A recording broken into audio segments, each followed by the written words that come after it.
Self-Help and Personal Development, Motivation, Improvement, Growth, and Success, written by Giovanni Rigders, narrated by Connor Sullivan. Introduction. I'm so glad you're here. I'm glad because I'd like to share some ideas with you about getting the most out of your life and for living it out loud. You're reading this book because you're ready to make some positive, enduring changes in the way you live each day, but you're not sure where to start. That's understandable. Tweaking your lifestyle is a big step.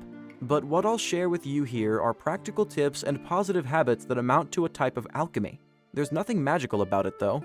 When you combine certain habits, just as when you combine certain materials and elements, amazing things happen. We all know about these tips, in truth, but we've found that it's difficult to sustain them long enough to get where we want to go. Maybe that's because we go at it all guns blazing and burn ourselves out. While there's nothing wrong with an enthusiastic approach, too much enthusiasm out of the chute can result in disappointment. Small changes pursued each day and slowly added are the key to success when it comes to successfully developing a winning lifestyle. Like anything worth doing, change takes time and effort. But when you start with the idea that change must be sustainable to be maintained, you're already halfway there. So, as you read, keep the word sustainability in mind. Add to that another word, commitment. Because sustainability and commitment to change that's incremental and permanent are key to finding yourself living the happy, successful life you've always wanted. But before you can get there, you need to understand what's holding you back. Where do these ideas that you're not good enough come from, and how can you crush the negativity that's settled inside of you? To help you get to the bottom of that question, we'll start our discussion about self-help and personal development with a discussion of some of the classical sources of negative messaging and how it can hold you back by destroying your motivation. Let's take you on a journey toward a life you'll wonder why you didn't start living long ago. Let's change your life for the better with some sustainable habits and supports. Chapter 1. You're in there somewhere. If you're walking on the sidewalk of a large city, you're in the company of thousands upon thousands of people. You don't know them. As they pass you on the sidewalk, they're all just faces in the crowd. But every one of those faces has its own unique wounds. Nobody gets out of this life alive or unscathed. That's a given, so understand that you're not only not alone, but that your wounds are just part of the universal human experience. The difference between you and those thousands of people on the sidewalk of a large city is that you're here, looking for a way to address the wounds you've received in this life. But like everything else unwelcome in this challenging life, our wounds, as 13th century Sufi mystic Rumi tells us above, are where the light gets in. Understanding your wounds as teachers who lead you to revelation is powerful. This helps us to avoid the temptation to feel sorry for ourselves by embracing our wounds as the formative teachers they are. Whatever you call that light, inspiration, motivation, the unitive love of the universe, or even God, it's the source of the healing you must undergo to move past the obstacles that have led you to download and read this book. To genuinely help yourself and to develop yourself to attain the level of confidence and self-esteem you need to reach for your dreams, you need to attack the root of whatever's holding you back. While this book doesn't address your personal challenges, it offers general information about the origins of our beliefs about ourselves. While the details will be different for every living person, the big picture will be much the same for all of us. We're born, and as soon as we're conscious of our human status, it starts to hurt in various ways. There are no exceptions to that rule. While pain and disappointment are experienced in a myriad of ways, they are experienced by all of us in varying degrees. We all tend to believe that our situations are unique. We don't know that many others have sustained wounds like our own. While the circumstances may vary in detail, the sources of those wounds are primarily found in childhood, in the time of our innocence before we came to understand more about the world. While childhood is romanticized, it's also the time of our lives in which we're powerless. We're powerless to defy as we're under the care of our parents. We're almost powerless to reason as our young minds are heavily influenced by the words and actions of adults who are responsible for our upbringing. We are at the mercy of parents, teachers, and other authority figures. We depend on these adults to point us in the right direction. But what if they've been as out of the loop as we are? What if the adults don't understand that their stray words and actions have a lasting impact on the minds of children? The young mind is a plastic thing, malleable and porous. It is subject to what it encounters. And when what the child's mind encounters is negative, negativity is the lens through which we view the world, whether we're entirely conscious of it or not. Reducing the influence of that negativity is how we move through to the other side of the early messages we received that impact our ability to succeed. While the light may enter through our wounds, it's not in our best interest to allow them to gape open throughout our lives. The walking wounded don't tend to get things done. So, what self-help and personal development are really about is finding ways and means to heal the wound. The light has entered. Now, it's up to you to interpret its impact and lessons and to heal the wounds you've collected. Wounds are not nurtured or coddled. They're to be healed with self-love. Rebuilding your self-concept. Because you're actively seeking to help and develop yourself by reading this book, you're already self-aware. You already know that you're seeking change and a better life for yourself. But not everyone is there yet. Some go through their lives never questioning the messages they've absorbed as children. They take them as gospel, never seeking to break away from or to rewrite those messages. But as a self-aware person, you have a distinct advantage. You've taken a little time to self-reflect, and you've examined your thoughts and how you feel about life and why. You've stuck your fingers in your wounds and said, ouch. You know that you are not the sum of the messages you heard from the adults around you during your childhood. You know you are in there, somewhere. For you, the process of change will come more easily than it will for those who have no impulse to question the world around them or their experiences. Because you're already self-aware, you're already moving toward rebuilding your self-concept. Self-actualization is a word that's not very well understood, to be honest, but if you look at the root of the word actualization, it means to update. So what you're going to do as you rebuild your self-concept is update the way you see yourself, your potential, your aptitudes, and your gifts. You're going to renew your relationship with yourself by clearing out the negative and self-defeating clutter. Self-love. I'm sure I'm not alone in this, but when I was a child, society dictated that you weren't supposed to love yourself. You were supposed to love God, the flag, your country, and your family. But you weren't supposed to love yourself, because that was considered as egoist and negative. Back in those unenlightened days, it was considered narcissistic to love yourself. It was considered big-headed. Especially if you were a girl, you weren't supposed to think much of yourself at all. In those times, self-love was viewed with suspicion. But self-love is the ground of all positive change. Every little thing we do out of love for ourselves and the desire for our lives to more closely reflect our most beloved dreams is a good thing. And to know, self-love is not narcissistic. Narcissism is a trait we all have in varying degrees. For the most part, it's our will to survive and our urge to succeed that defines narcissism in the average person's psychological makeup. We're not talking about the pathological variety here, but the healthy type of self-respect that prevents the world from rolling over us like a steamroller. Self-love, in truth, is a healthy self-concept in which you are not necessarily the center of the universe, but you are an integral part of it, with plenty to offer. It's being comfortable with who you are, understanding the sources of self-doubt, shame, and low self-esteem, and moving through those corrosive influences to emerge whole. You're in there somewhere, underneath all the layers of messaging received in childhood and beyond.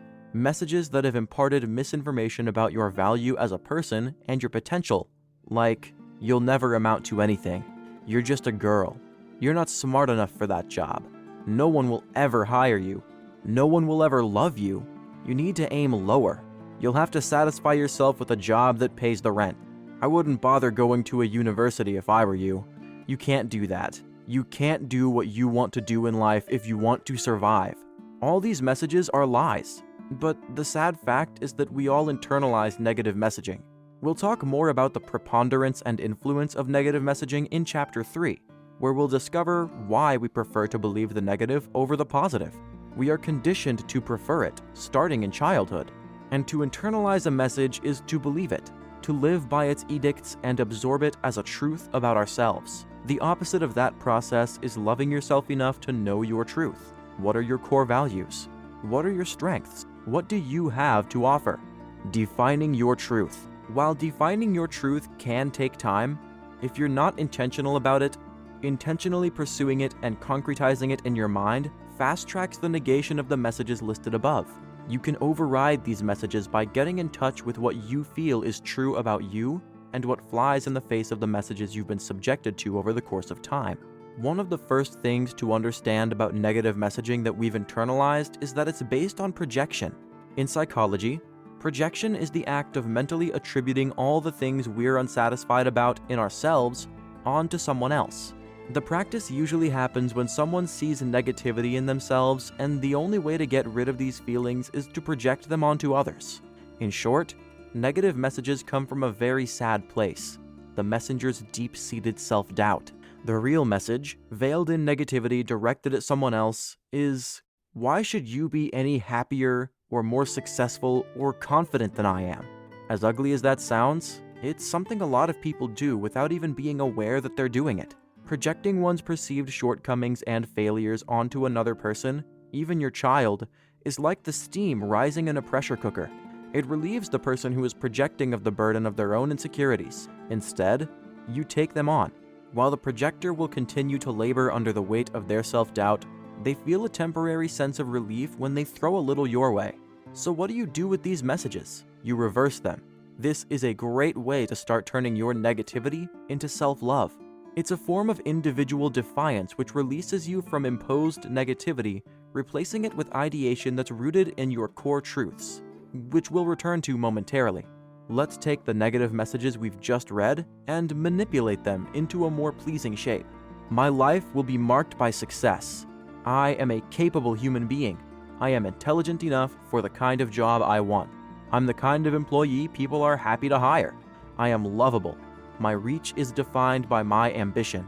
I am qualified for higher paying jobs. I will attend university and graduate. I can do anything I set my mind to. I will live well, doing what I know I'm good at. Rejecting negative messaging is about more than replacing the negativity in your mind with superficial positivity, though. All these statements are true, but they become irrefutable when you have taken the time to define your core values and truths. So let's talk about that, keeping in mind that this is the ground from which we attack what's getting in our way, which is mostly us. So what this is really about is getting out of your own way. Your core values and truths. What you believe about yourself is as complex of what you've experienced. Your childhood, your experience of the world outside the family home, and what you've read and viewed are all part of how you form your self-perception or self-concept and the values that come with that assessment. When you're able to clearly define your values based on your life experiences, what you've derived from being a human in the world, you're aligning yourself as a human agent with those values. You're reifying, incarnating them, by living them intentionally. The following are several steps to guide you to what those values and core truths are. As you proceed, remember that your values and truths must come from you and no other source. There is no filtering permitted here. You need to be very honest with yourself and unafraid to adhere to values and truths that you genuinely hold. These are the essence of you and not subject to the opinions or input of anyone else but you. Identifying significant moments. Review moments from your life that stand out for you. These may be teachable moments, moments of extreme discomfort, crises, disasters, or events which pushed you to becoming who you are. Whether happy or miserable, you learned something from all these moments. You took lessons from them. As you review, identify the lessons and write them down. Narrow down your list. Once you've written down your watershed life events, narrow them down into those you deem most significant. See if you can use a single word or phrase to express what you learned from the event. Narrow the list further. Go through the list again, but this time, place a red check mark next to items that resonate most potently with you. These are items that resonate with you because they express both who you are and who you know you can grow to become. Top 10. Finally, select the 10 items on your list of moments that best express your values. These are the convictions you have about life, people, work, and relationships. These are the core values that have the greatest meaning to you. They define you and the way you live your life. Monthly review. Every month, sit down with your top 10 list and reevaluate while asking yourself the following. Does this value flow naturally through me? Does anything on this list not feel true? Which of these items is the most difficult for me to adhere to? Should I remove some items, or add some items, or even reword some items? Yearly review. Every year, you should produce a statement of values. This will act as your personal mission statement, providing you with a snapshot of your self-expectations based on the self-evaluating function of your top 10 list of core values and truths. While you're doing this, ask yourself the following. How do my behaviors reflect my core values and truths? Which of my values are responsible for creating positive relationships? Which of my values support my well-being and overall health? Which of my values drive financial success and professional upward mobility? Have I honored my values over the past year? Once you've asked yourself all these questions, rework your top 10 list to reflect what you've discovered about how closely aligned your behaviors and actions are. Are you living your values and truths? Once you've done that, create a permanent record. This may be a cross-stitch sampler or anything else visual. What you want is a visual reminder of your top 10 list that you can refer to whenever you feel the need. This will keep you grounded and focused on what you've discovered about yourself. By focusing on your core values and truths, you're molding your life into your own shape and not the shape of what's expected by others. It is authentic, and it rejects the negative messaging we've collected about ourselves through time. By defining the reality of who you are in terms of what you truly believe in and what you believe about yourself, you are pushing yourself to live more fully and intentionally in those beliefs. You are refining and distilling yourself into a healthier version. A version that isn't influenced by the negativity that can haul you up short, just as you're about to make progress. When you know who you are, you know the way forward, and there is nothing that can stand in your way. Self-love is putting yourself and your values at the center of your life, not to anyone else's detriment, but for your own benefit. In your core values and truths is the essential you, the person that you know is in there somewhere. This is the version of you that's able to rise above the negative messaging we all collect in this challenging life. And when you've risen above that noise, you're able to go where you want to go unhindered. In the next 2 chapters, we'll continue going deep to examine where the negativity we too often wallow in comes from. It's not that big a mystery, but sometimes it helps to have it all laid out in black and white. So that's what we're going to do. First, we're going to talk about family relationships, especially toxic ones, to discover how they can taint every other relationship in our lives and derail our chances of happiness. After that, we're going to talk about self-doubt and the negativity we're all prey to but have no obligation to wallow in. Chapter 2. Detoxifying. Letting go means to come to the realization that some people are part of your history, but not a part of your destiny. Steve Maraboli. The quotation above refers directly to people. That's a part of what we're going to talk about in this chapter, the people around you. But toxicity isn't only present in our lives in the form of the people we know and associate with. Toxicity can be your job. Toxicity can be a pattern of behavior. Toxicity can be a pattern of thought. We cover negative thinking in Chapter 3, but here, to get the ball rolling, I want to talk a little about other forms of toxicity in your life and how they may be holding you back. We don't always choose the people around us. That's true of our families, and our families aren't always the warm, fuzzy, supportive embrace we suppose them to be. Sometimes, families are swamps of toxicity, and the toxicity in our families can lead us to seek out similar toxicity in our other relationships. Like negative thinking, familial toxicity is recognizable to us. We're used to it. We may not like it, but it's familiar, and so we tolerate it. There's also the strong social prohibition against cutting difficult family members out of your reality at play. We're told to get along with the uncle who ruins every family holiday by descending into a drunken rant over the turkey dinner, or the sister who remarks negatively on everything we say and do whenever we see her. We're told that keeping peace in the family trumps any discomfort on our part. Family is family, everyone shrieks over the gravy bowl as your drunk uncle downs another tumbler of whiskey, even as he proceeds to slam into Grandma's walker trying to get to the washroom. But whether your toxic family member is a distant cousin or your mom, you have the right to be free of the toxicity that person floods your life with. If any of this sounds familiar, keep reading. You're going to learn how to deal with toxic family members in this chapter. That discussion will lead us to other relationships. Because when there's a toxic undertow in the family home or the extended family, it will follow you if you don't neutralize it. That toxic undertow will insinuate itself into your romantic relationships, friendships, and the professional settings you work in. Why wouldn't that be the case? It's what you're used to. As American as apple pie. John Bradshaw, a family dynamics expert, posits that 96% of American families are dysfunctional. So, while most of us are high-functioning, apparently normal people, almost all of us come from families who may be characterized as dysfunctional. What does that word mean, though, in terms of family dynamics? Dysfunction is a failure to operate according to an accepted standard, and in terms of the family, that standard is providing a nurturing, healthy environment for all members. While not all families include children these days, all families include interactions between members.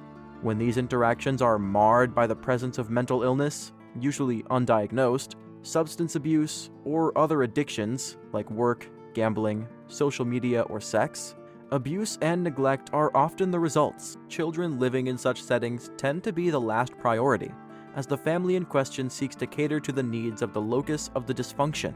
This locus of dysfunction is enabled by a codependent personality, marriage partner, or other responsible adult in families that don't feature a couple at the center of the family unit, mother, aunt, cousin, sibling, etc. Codependents serve dysfunction by manipulating themselves into the shape of the dysfunction they're serving.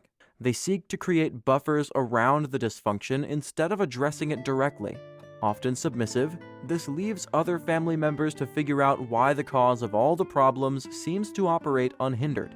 Quite often, children will blame themselves for situations like those described. Children will also bear the brunt of abuse and neglect from their family members. Children rely on adults to care for them and to do everything necessary to create a comfortable, safe home to nurture them in through to adulthood. But in the presence of family dysfunction, there is little comfort and, often, less safety. Characteristics of dysfunctional families. Dysfunctional families may struggle with generational challenges, but these problems can arise when the structure of a family changes, either through marriage or other circumstances, like moving to be closer to family, or change in the dynamics of the family. Some key characteristics include fractured or passive-aggressive communication, triangulation, talking about one family member to another instead of being direct, substance abuse, unreasonable expectations. One or both parents may seek validation in the success of a child or children to compensate for their own perceived shortcomings. Empathic shortfall. Instead of unconditional love, children are met with authoritarianism and judgment. Controlling behavior. Children may be strictly controlled, either through overprogramming or conditions like curfews or parents encouraging competition between children. Extreme criticism. Children feel as though there is nothing they can do to satisfy the demands of their caregivers, draining them of motivation to act independently. Why am I talking about family dysfunction? Because it's one of the underlying issues that almost all of us face. What happens in the family is carried forward in life, coloring our actions and reactions. Examining the influence of our early lives in adulthood is one way we can learn to reprogram any distorted self-beliefs that can result from less than ideal family situations. Detoxifying is part of becoming the best version of yourself that is possible. This chapter feeds into the next, which addresses self-doubt. I hope to provide the tools you need to effectively detoxify yourself from beliefs instilled in childhood, in the home, in school, and in social settings. Once you're able to see your negative beliefs about yourself in a depersonalized, objective way, you'll be far less likely to believe them. You were not born with these beliefs. They took root in you because you believed something you were told. Now, it's time to deconstruct the process by which these beliefs came to be part of your psychological makeup. By understanding their source, we can rid ourselves of the toxicity that holds us back in life. For many people, the toxicity encountered in the childhood home leads them to expect less than they deserve. They feel unworthy and incompetent. People who feel this way take jobs they don't really like just to pay the bills, and then stay in those jobs for years. They pursue toxic romantic relationships with partners who add little but misery to their lives. They choose toxic friends who undermine them. And why wouldn't they? Their experience of growing up having been marked by toxicity feels normal. But it's not. There is nothing normal about accepting toxicity as the default. Just because it's a common feature of the nuclear family does not mean to say that it's normal for children to emerge from their childhood homes feeling not good enough. You are good enough, and understanding that is half the battle. So let's look at some ideas to get you used to the idea that what happened in the childhood home is not how you should be defined. Letting go. Popular culture tells us that our legacy is to continue banging our heads against a brick wall when it comes to our families. Giving up on them is never an option. Cutting them out of your life? Not an option. Why? Because family, in our culture, and truthfully in most cultures, is a kind of icon of stability and well-being. But as we've already discussed above, the American family is anything but stable, given that 96% of families can be described as dysfunctional. Family aside, there's a great deal of currency given to the idea of persistence and determination in our culture. We're told repeatedly to stick to it. Giving up is seen as a sign of weakness or laziness. But the truth is that sometimes giving up is exactly what you need to do. To shed the toxicity of childhood, many of us have found that walking away from family members who define us as punching bags or dumping grounds for their insecurities is the only way forward. Doing so can cause rifts in the family unit. Not doing so condemns you to spend the rest of your life with a toxic family member who will just as soon spit on you than look at you. But you're not a martyr. Why should you be? The toxic family member isn't about to change. That person probably isn't even aware of how toxic he or she is, but it's not your job to fix them. It's your job to live your life as happily and successfully as possible. Letting go is sometimes the only option available to you. Sure, you may miss some family functions, and that's difficult, but you won't be sitting at every family event waiting for the toxic bloom to envelop you. It's a matter of priorities. When your life, and living it well, is the priority, then letting go is often required. If you choose not to let go, then you are choosing not to move forward. Unless you can find a way to work around the toxic relative, you are going to spend the rest of your life intermittently treated to the corrosion of that person and the destructive influence they exert on your well-being and your life. As you've just read, toxic relationships and families can lead to a procession of toxic relationships in your life, whether romantic, platonic, or professional. Beliefs that we take with us from our childhood homes infect our adult lives. Choosing to let go doesn't make you a bad person, which some members of your family will inevitably say you are because you've made that choice. It makes you an aware person. My story.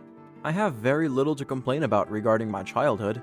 My parents were mostly wonderful people, not perfect like everybody else. My older brother was kind and nurturing, and he still is. But I've never had a healthy relationship with my younger brother. He was an underachiever and resented me because I was not. For decades, I did what I could to connect with him. I believed he'd grow out of his resentment and stop treating me as though problems in his life were all my fault. But he never did. Then, he got married. His wife, of course, had a similar personality profile to his, determined to have the life she thought she deserved but hadn't worked for, resentful of people with more money or talent, angry that the world wasn't giving her what she demanded. She targeted me for abuse the moment she and my brother were married. This continued for several years until my brother phoned me, demanding an apology for not visiting his son more regularly. I was married at the time, working full-time, and going to school. I didn't drive a car and lived in another city. I did what I could, but my efforts were deemed not good enough. I was uninvited from Christmas celebrations at their house for 5 years. I spent Christmas elsewhere. It would be 10 years before I'd spend Christmas with my family again, and when I finally did, my sister-in-law made it her mission to insult me as much as possible, delivering extremely corrosive digs at every opportunity. My brother sat passively, pretending not to hear her, but I knew that he was secretly enjoying the battering I was getting. I stopped going to family Christmases. Finally, I'd returned to the bosom of my family for a birthday celebration. I approached my brother and his wife, and as I did, they got up and left the area. My older brother's wife witnessed the behavior and reported this to my mother. Until that moment, my mother had been pleading with me to make it up with my other brother and his wife. She'd said that I should stop being bitter and just ignore them. Finally, she had witnessed the kind of nonsense these two family members, united in their resentment, were capable of. I have not spoken to either of them since that birthday celebration, and I never will again. My mother has stopped concerning herself with my choices, and while she mentions the two of them occasionally, she knows I have no interest in either of them. She understands, but only because she witnessed their treatment of me after many years of not seeing or speaking to me. I have great relationships with other family members, so there's little harm done. save the fact that I will not be in the same place as the problem pair under any circumstances. This may create the odd ripple, but it's a ripple I take full responsibility for, as my brother and his wife never will. I've broken off all contact, and now I'm free to enjoy my family on my terms. But what's the backstory? The backstory is standard fare, sibling rivalry. But as we got older and my younger brother grew to be larger than me, he started to physically attack me. I told my parents and they slapped his wrist. His underachiever status saved him from further repercussions. I was the smart one, so I was expected to absorb his attacks. Ballpoint pens, fingernails, fists. All I could do was avoid him to the best of my ability. I don't blame my parents. They were trying to understand what was wrong with him, and there was something wrong. But because of the stigma of mental illness, nothing was ever done. He was never diagnosed, and I was always cast as the one who had provoked him, even though all I had to do was be there to set him off.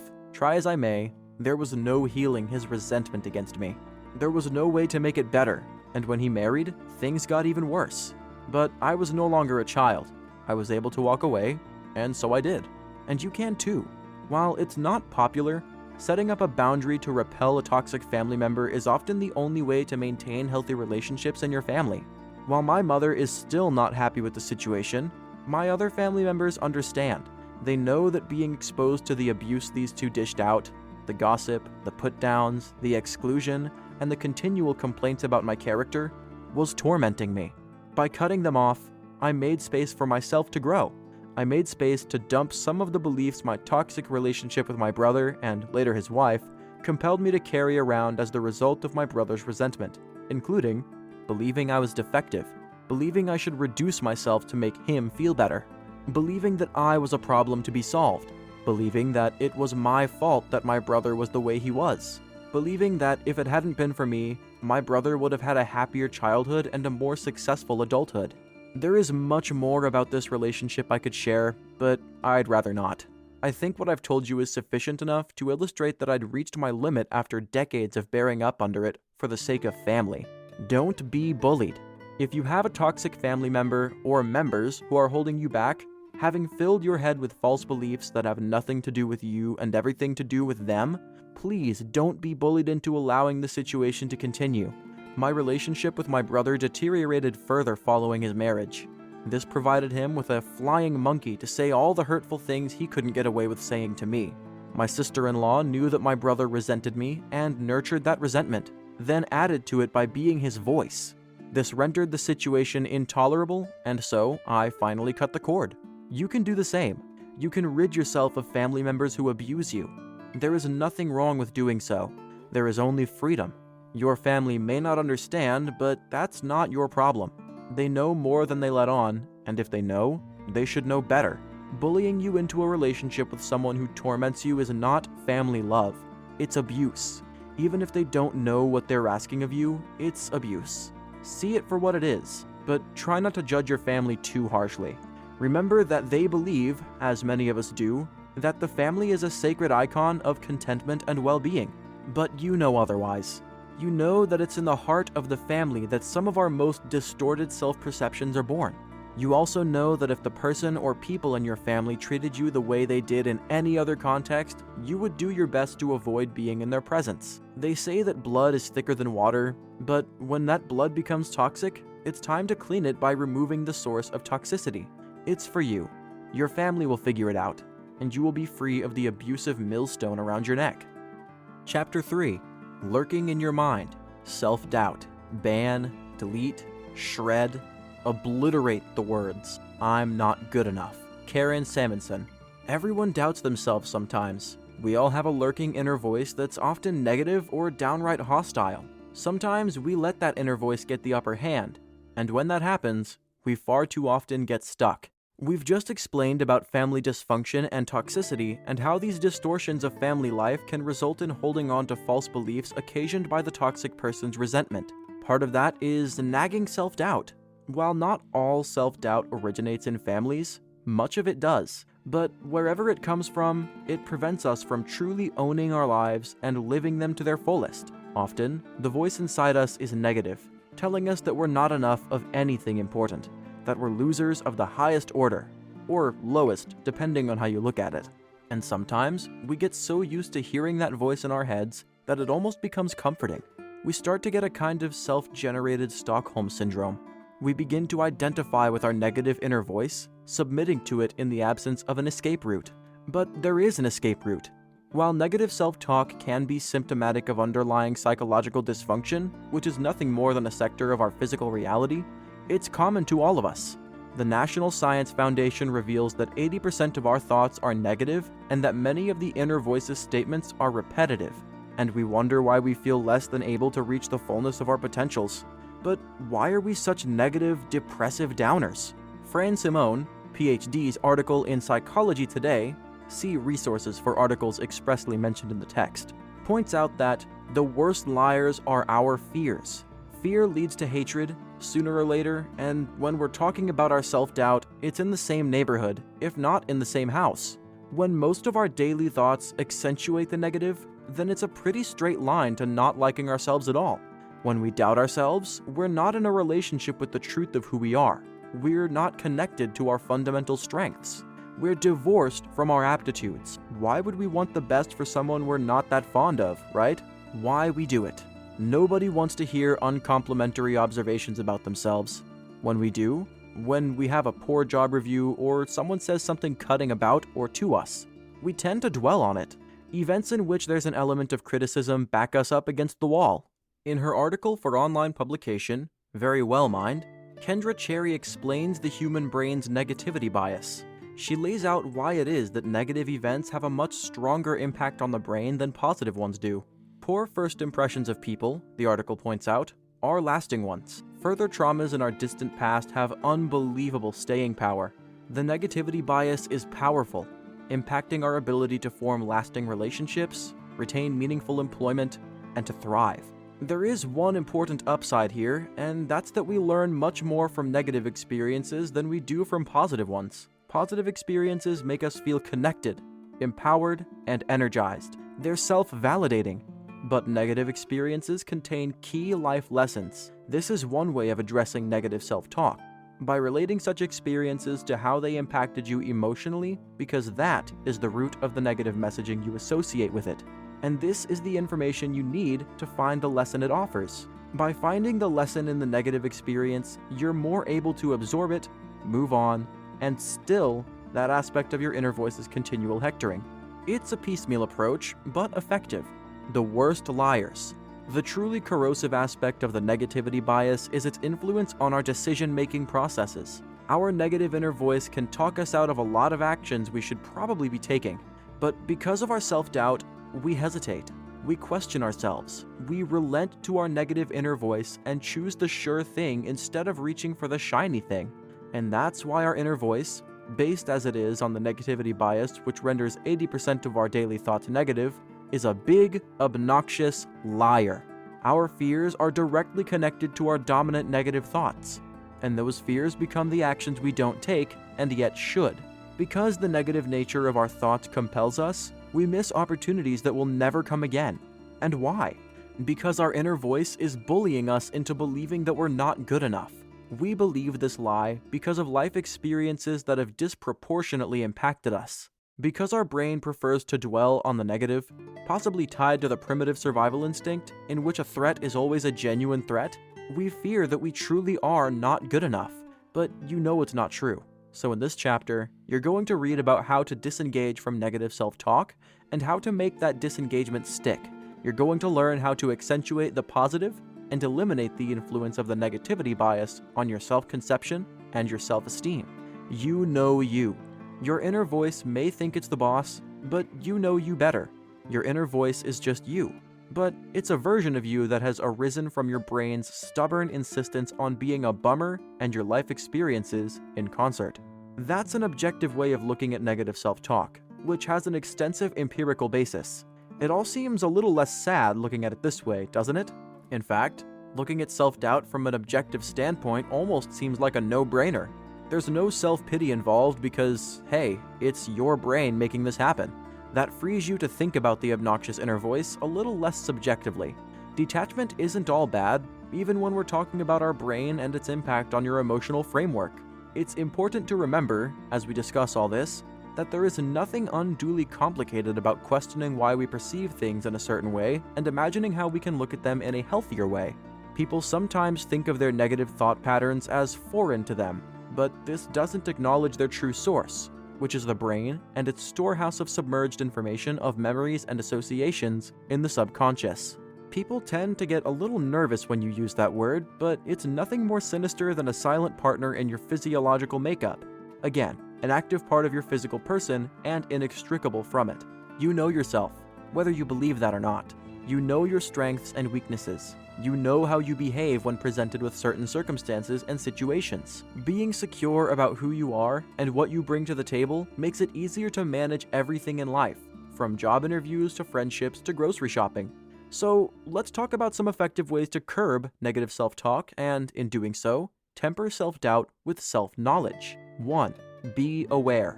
As I pointed out earlier, negative thoughts can become patterns.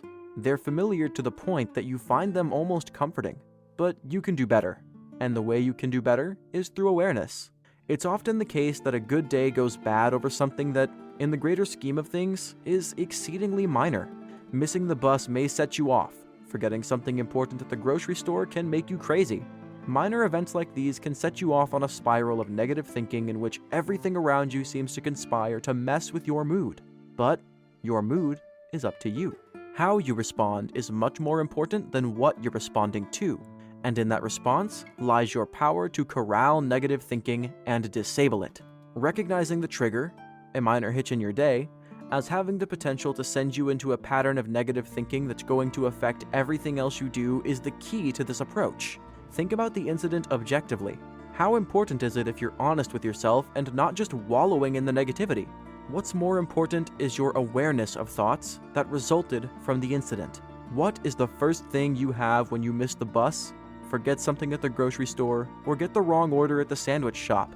You may think something like, "Well, this is typical," implying that you're always stuck on the short end of the stick. "That sandwich maker hates me." Sounds ridiculous because it is. This is just the way life goes. Wallowing in self-pity. Some days I can't do anything right. See above. Thoughts like these are self-abusive. You are not the target of some shady conspiracy to make your life hell. And if your idea of hell is missing the bus or getting the wrong sandwich, you're pretty soft, kid. Stuff happens. It happens all the time to every single one of us.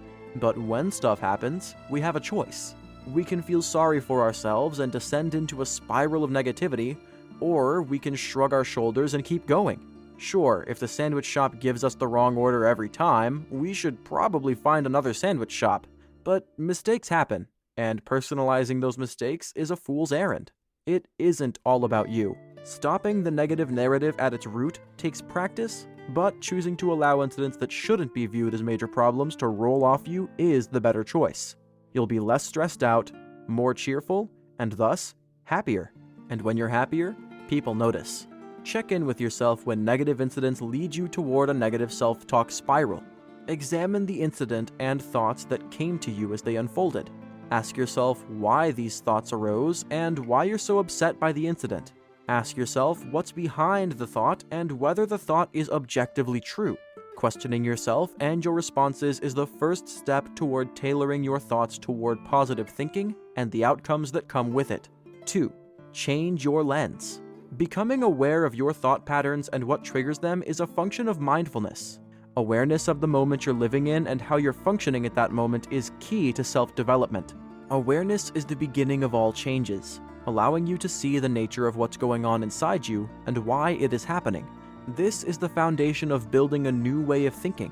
Understanding negativity and how it arises leads us to understand that negative thinking is rooted in the beliefs we have about ourselves.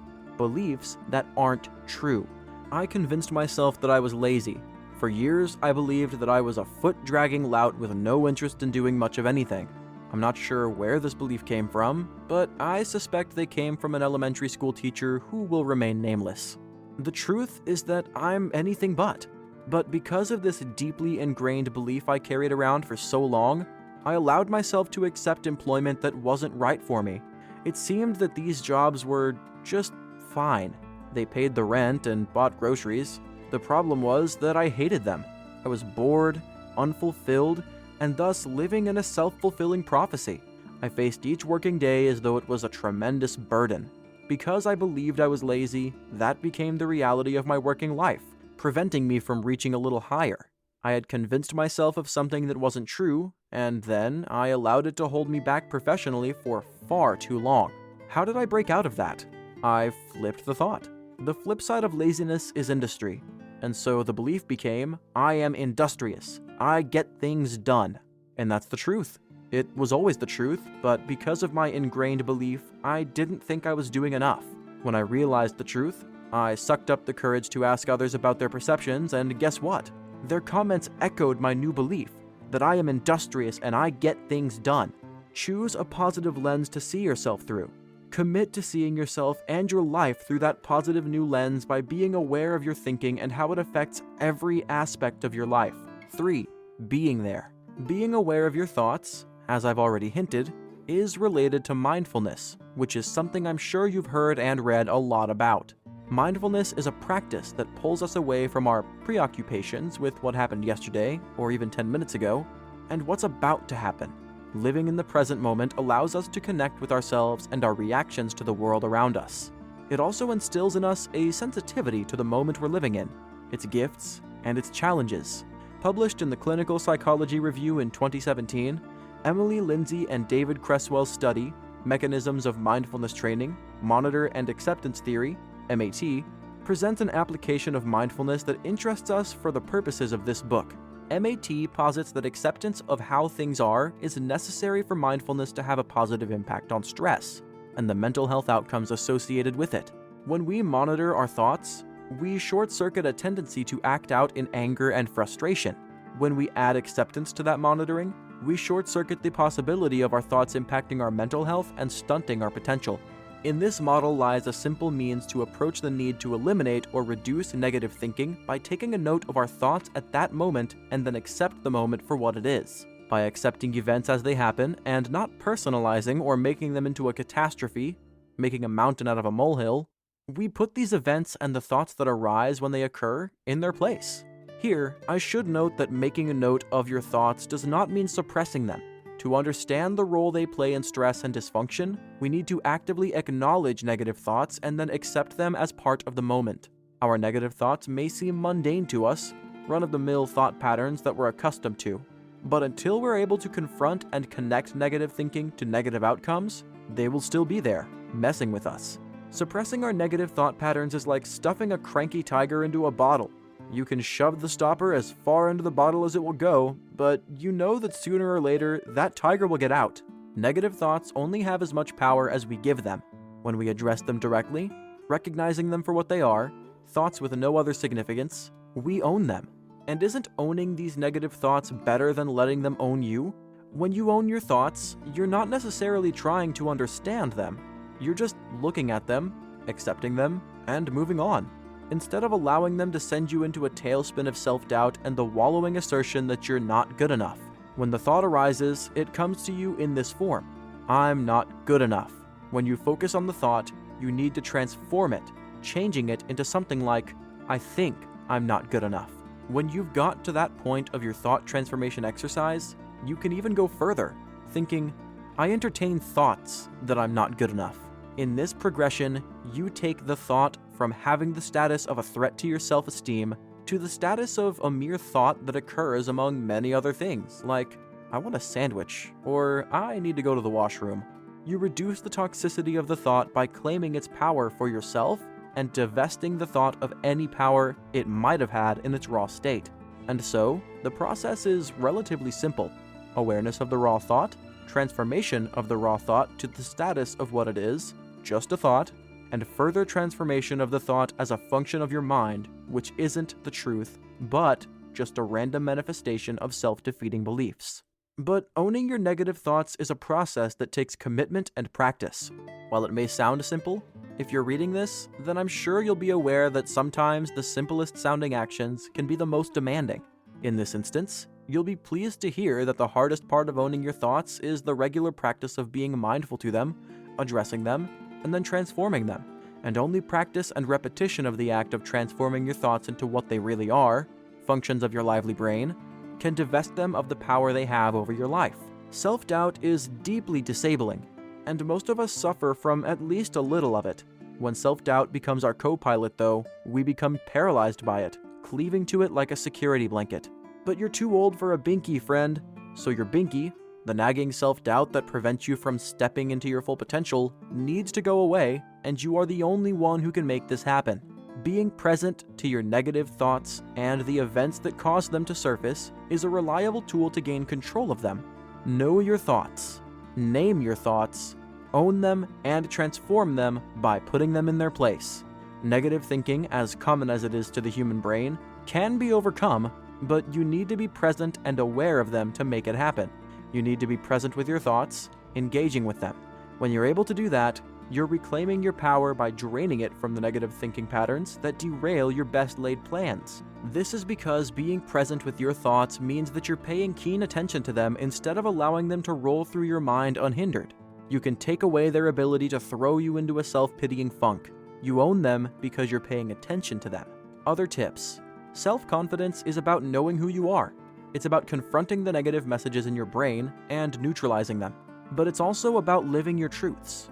Our truths aren't those of others. They define us and the actions we take in life. Stop comparing yourself to others. You are you. Other people are other people. Other people can't offer the world what you have to offer, and vice versa. Comparing yourself and your aptitudes to others and what they bring to the table is an exercise in futility. Apples don't compare themselves to oranges. They're two completely different objects under the category of fruit. You come to the party bearing unique gifts just like everyone else in the room. And even if you're in the same line of work as someone else, a comparison is meaningless.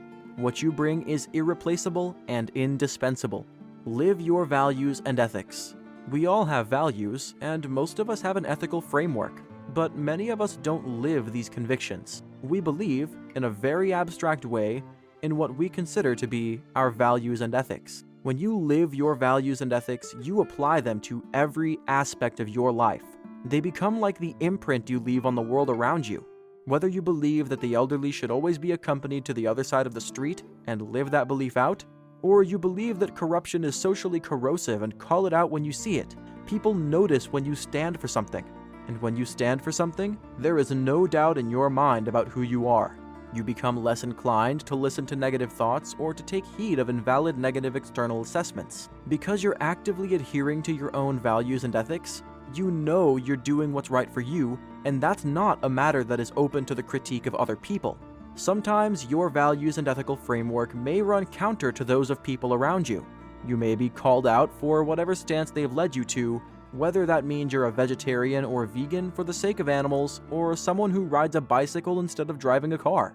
Some people have a problem with those who wear strong ethics and values on their sleeves, but most of us regard people who do that as strong.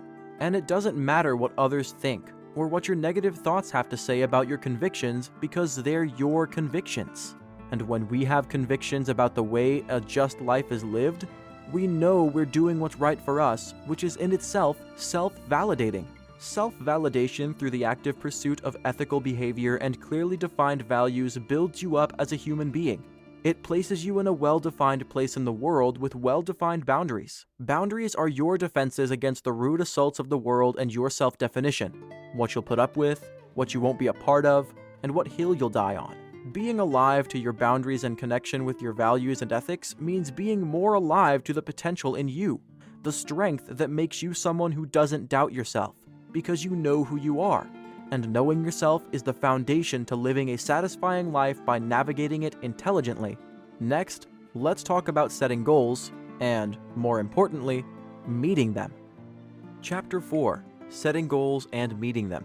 Without dreams and goals, there is no living, only merely existing, and that is not why we are here. Mark Twain. We all have dreams, but not many of us have goals. We may think we have goals, but another well-known quotation on the subject tells us that goals without timelines are just dreams. So, goals are promises we make to ourselves, and these promises have an expiration date because we apply them. We set a date for the realization of a goal to bring us closer to the realization of our dreams. Now that we've gone inside ourselves and have started the heavy lifting of transforming our negativity bias into something genuinely useful, it's time for the work of setting goals. Personally, I think most people avoid setting goals out of fear that they won't meet them, mostly due to past failures. When we explicitly set a goal and then fail to meet it, it's easy enough to simply throw up our hands and say, "To heck with goals." But that attitude is not known to get anyone anywhere. Failure freaks us out. People see failure as an indictment against the validity of their existence. They don't understand the value of failure. Our failures have a great deal of power to help us understand ourselves more intimately and to learn where we can improve. Of course, in this world of selfies and self-indulgence, some of us prefer to pretend that we don't fail. Either that, or we minimize the meaning of our lives. We make ourselves smaller because we feel that if we try, we'll fail, and our fragile egos are unable to absorb what that means. We shrink from failure, and so we avoid setting goals. But without goals, as Mark Twain tells us above, we are just existing. Trees exist, so do rocks. Trees are rooted to the spot, changing with the season. That is their ontology. They can't move. There is no desire to move. They're just existing and infusing the air around them with oxygen. Rocks exist in an insensate state. They do not grow, think, act, or otherwise have any of the abilities that living creatures enjoy. You can pick up a rock and throw it, and the rock will stay wherever it lands until someone or something else disturbs it. It can't move on its own. But you are a human being. You're not a tree rooted to the spot as the seasons change. You are not a rock, insensate and subject to the will of your environment. You have human agency, human intellect, and undoubtedly dreams you'd like to realize. Because of that status, setting goals is second nature to you. To achieve the kind of life you'd like to live, the identification of dreams is only a first step. To live those dreams, you need clear goals that work as stepping stones. How the fear of failure undermines you. Fear is a terrible word. It's also a powerful word because of the emotional content it represents. Behind every negative emotion, fear lurks. Hatred is rooted in fear. Anger is often rooted in fear of exposure, of loss, or of losing. We loathe the prospect of failure, in truth, because we fear it, and we allow our fear to hogtie us. So, not unlike a tree, we stay rooted to the spot, not moving forward. And much of that fear is connected to the negativity bias we've been discussing in previous chapters and the negative messaging all around us that reinforces it. When you fear you may fail, you tend to avoid starting anything new or challenging, sabotage yourself by procrastinating and getting in your own way, wallowing in self-doubt because you know your confidence deficit is ratcheted up to high. You indulge in perfectionism, refusing to do anything which may result in a less than perfect outcome. All these are undermining behaviors rooted in your fear of failure. When we become so married to a perfect result that we don't even start something, we deny ourselves opportunities to grow and get better at what we do. But what's really at work is our self-doubt. We doubt that we're good enough. We tell ourselves we can't do that. Our confidence takes a hit when we indulge our fear with this kind of negative thinking. While these undermining beliefs about ourselves may come from external sources, when we fear failure, we're validating them. We give these beliefs, echoes of the irrelevant opinions of others, currency when we shy away from challenging ourselves by doing something new and perhaps a little risky. I mean, why would anyone get on a roller coaster? Why would anyone fly halfway across the world to experience a location they've never seen? The unknown is so scary, but the unknown is also enlivening. When we throw ourselves into the unknown, we encounter riches we otherwise wouldn't, simply because we conquer our fear to make that wild leap. If you want to get to the sweetest fruit, going out on a limb is the only way to do so. But if you convince yourself that the branch can't support you, you'll never know, will you? The power of goals. Goals are a measure of our accountability. Even when we fail to meet them, goals grow us into the full stature of our potential. They challenge us to reach a little higher and to push ourselves toward our dreamed-of destination. Setting clear goals also helps us define our dreams. Often, we center our dreams on the immediately attainable. We dream of vacations, we dream of new vehicles, we dream of what we'll have for dinner. But we truly fail in life when we don't envision our dreams as the satisfaction of a series of goals that goes well beyond what's directly in front of us. The event horizon being further away is an expression of the unknown, and that single factor can be enough to restrain us from setting a goal.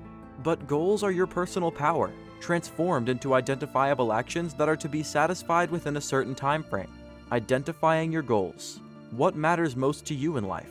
Whatever that is, it should be a component of setting your goals because the hierarchy of what's important to you defines the motivational power of the goal. Your goals need to reflect what you consider to be your most pressing priorities.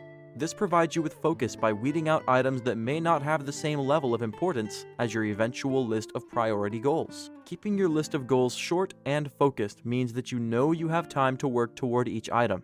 The importance of each goal is defined by your agenda in life or where you want to be and how you plan on getting there. This invests each goal with the pressing urgency of must do.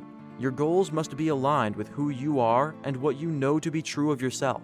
Your aptitudes and gifts are part of your goals. To infuse them in your career, for example, they need to be nurtured with knowledge. Obtaining that knowledge is a goal, or a series of goals, depending on what kind of education you need to build your gifts. Identifying your goals is just the beginning. Putting them into writing makes them real to you. Setting a time frame for realizing each goal makes them benchmarks that you knock off as you achieve them, propelling you toward the result you're seeking, whether it's a job advancement, an enduring relationship, or getting in physical shape.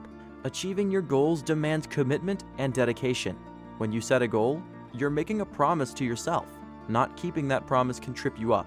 When you fail to meet a goal, frustration and self-doubt can easily set in, derailing you from the long-term project your goals are moving you towards. So choose items which directly align with who you are and your most cherished dreams for your life.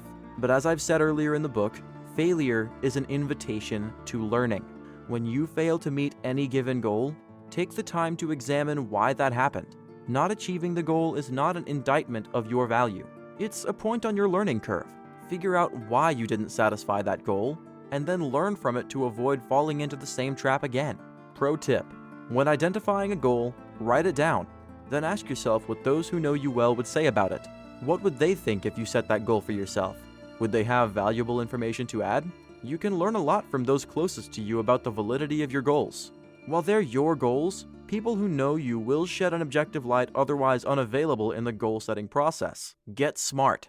If you're unfamiliar with the SMART method for making and achieving your goals, you need to know about it. SMART is an acronym signifying specific, measurable, attainable, relevant, and time-bound promises to yourself. Using this method prevents you from drifting into the wishful thinking column. It helps you cut to the chase by cutting out the fat. Let's break it down. Specific. The goal is clear. You know where you're going, and goals are how you get there. Vagueness is undesirable here, as vagueness is fuzzy and non-committal. Define your goals clearly and discover that you're much more likely to see them through. Measurable.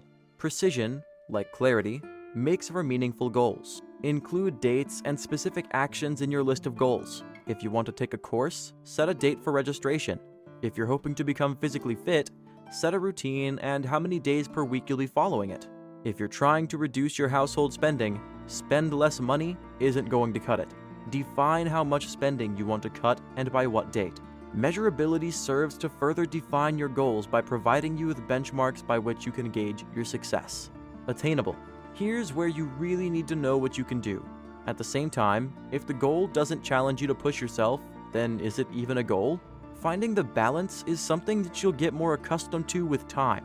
While your goals must be attainable, making them too easy to attain can make you wonder why you even bothered. Be realistic, but challenge yourself. Raise your personal bar by knowing your strengths and your limitations. Relevant. Be consistent with your goal setting. Again, you know where you want to go. How do your goals get you there? Concentrate on an overarching theme, becoming a trained EMT, reaching your target weight, or finding a life partner. Focus on the direction you're going in and what is required of you to get there. It's a series of steps that needs to be consistent and focused. Time-bound. A goal without a deadline is a dream. That's all it is. Without a specific timeline for achieving your goal, it's far too easy to get knocked off course. Again, realism counts. While not being too soft on yourself, adhering to a schedule, and then realizing a goal is one of the best feelings in the world.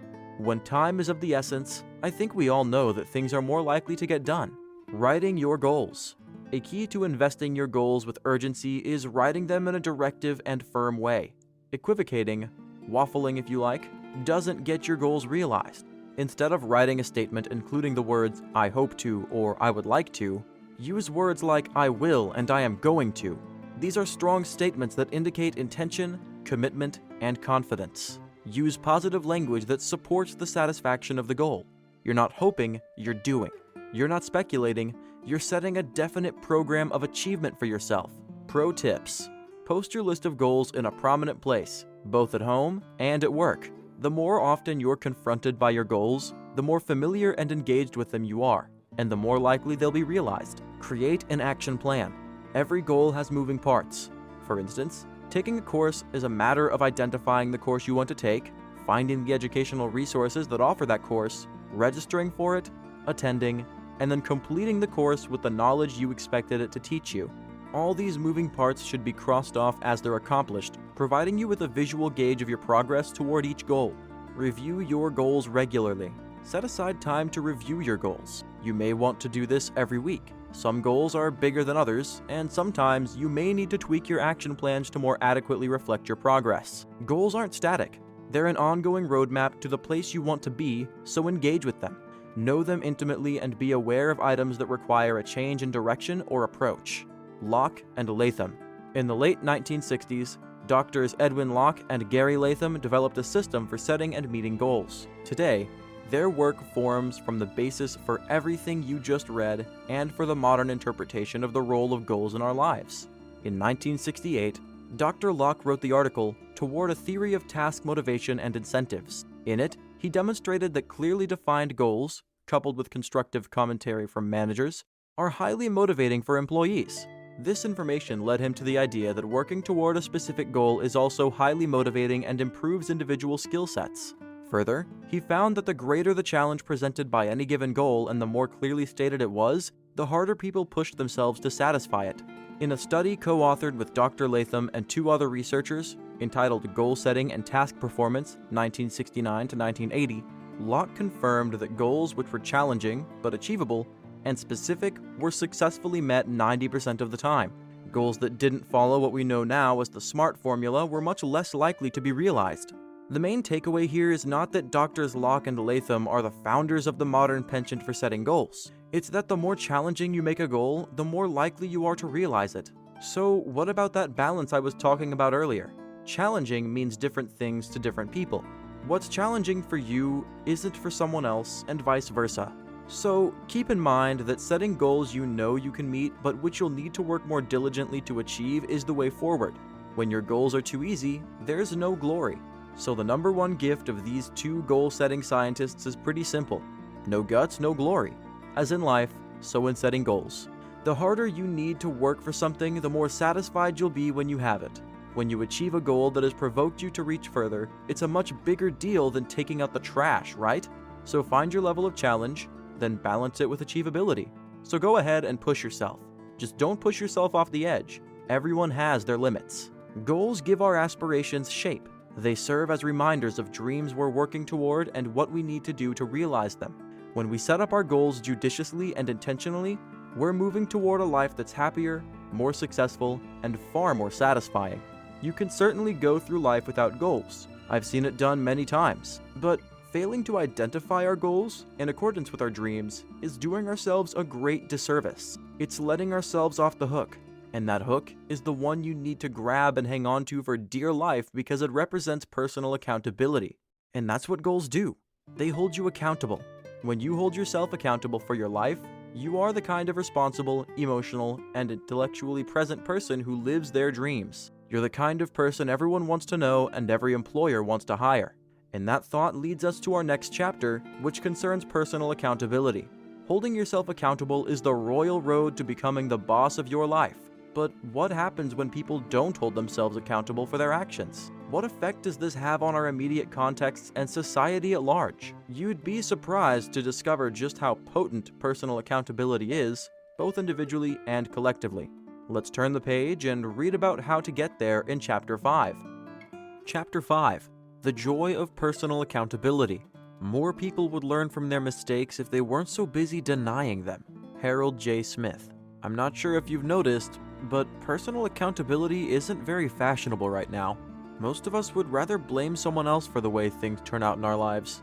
Casting ourselves as the victims of circumstance, we point to the presumed source of the problem, thus divesting ourselves of any personal responsibility. We may have had something to do with whatever happened, but that was nothing in comparison to what the target of blame did. Personal accountability is taking responsibility for things that go wrong by claiming our part in the mishap or failure. It may well be the case that our part in the incident was small. No matter, we had a part, and we must hold ourselves accountable for our actions if we are to be taken seriously. Adults take personal responsibility because it's a matter of integrity. I have a problem with people not claiming their errors. I also have a problem with blame being cast for the actions of those who won't claim their errors. It's wrong. It's debilitating to both the person evading accountability and those who are ultimately blamed. Worst of all, it creates fissures in the social connective tissue that binds us to one another, rupturing relationships and work cultures every time someone dodges responsibility. What's painfully sad about the modern flight from personal accountability is that taking responsibility for things that go wrong, when we have had a hand in whatever that is, builds self-esteem, character, and confidence. Owning our mistakes makes us better people and, believe it or not, happier people. Accountability is for adults. I know that many of you are reading this book because you want to build a better you. Developing yourself to be a more effective person in every facet of your life is responsible. It's taking the bull by the horns proactively. And if you're reading, you probably know that you're responsible for the errors you've made in the past. You know that you've procrastinated, hesitated, and missed the boat. We all have, but admitting that we have is a practice that has fallen out of favor. We tend to believe these days that if only someone would just see how amazing we are, then all of our problems would be solved. Well, here's a surprise. It's true.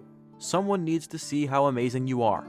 That someone is you, and the only person who can do something about your undiscovered amazingness is you. No one else can develop your talents. No one else can instill in you the value of working for what you want. No one else can help you. You're it. Knowing that is the beginning of personal accountability. Centering responsibility and the consequences that arise when we choose to reject that responsibility is how we wake up to the fact that we need to hold ourselves accountable. That's what adults do. When you understand that we are the ultimate authority that determines who the finger may be pointed at, we are on the threshold of being more accountable people. People who hold themselves accountable are fully realized adults who have learned that blaming others rarely ends well. Through self-examination, they have realized that they are sabotaging themselves by rejecting responsibility for events in their lives that went wrong. Accountability is for adults. Learning it starts in childhood, and perhaps part of your modern flight from personal accountability is rooted in the modern interpretation of childhood development. Western modernity is now inordinately fond of ensuring that all children are told they're doing great, even when they're not. Participation trophies abound, and when everyone gets a pony, someone is going to need a shovel to clean up all the poo generated. How holding yourself accountable benefits you. Taking ownership of how you approach life centers you in your role in every outcome. Embodying this role in every facet of your life, romantic relationships, friendships, work, and personal development, is your area of responsibility. Owning that role drives you to leave a positive legacy. Instead of looking for people to blame when things go wrong, attentively pursue identifying where you went wrong when things go sideways. Personal accountability in such a scenario not only encourages personal growth, but also signals to others that you are a serious, intelligent person who's able to admit when you've erred. When you engage directly with what you're doing or planning to do, you create a pathway toward the desired outcome. By doing this, you're aware of what you're asking of yourself and what others are expecting of you. Clarity and the satisfaction of the steps you need to take to get to the outcome that's desired or expected provides a roadmap, allowing you to see where the wrong turn was taken in the event of an undesirable or unexpected outcome, and accepting responsibility for your part in taking it. By taking your responsibilities seriously and attaching them to your actions, you create a system of accountability that teaches you, nurtures you, and improves your competencies. Also enhanced is your profile among those around you. When you hold yourself accountable by building personal accountability into all you do, you build your reputation among those around you. You are not the person who projects blame. You are the person who takes ownership and then learns from what went wrong. That makes you a valuable, reliable person who's known for doing the adult thing, holding yourself accountable. Building your public profile through personal accountability. When you consistently and doggedly hold yourself accountable, your public profile becomes characterized by strength, resilience, and reliability. Isn't that the type of profile we all want to model to others? Your public profile consists of all the opinions formed about your character and abilities among your peer circle. All the people you know will have opinions about you. When those opinions are positive, you have a cheering section that will sing your praises to anyone who will listen. Your peer circle and the opinions expressed around that circle with respect to who you are is more important than you think. Imagine that your circle consists of people who've known you for a long time. They may like you. They may be happy to spend time with you. But what if they don't think you're a very reliable, diligent person? What if they believe you're a bad bet as a prospective employee? Well, that's not good. Your peer circle may have always been there, feeding you with companionship, encouragement, and support. But if they're doing that as a matter of habit or obligation, you're not providing the kind of impression you should be.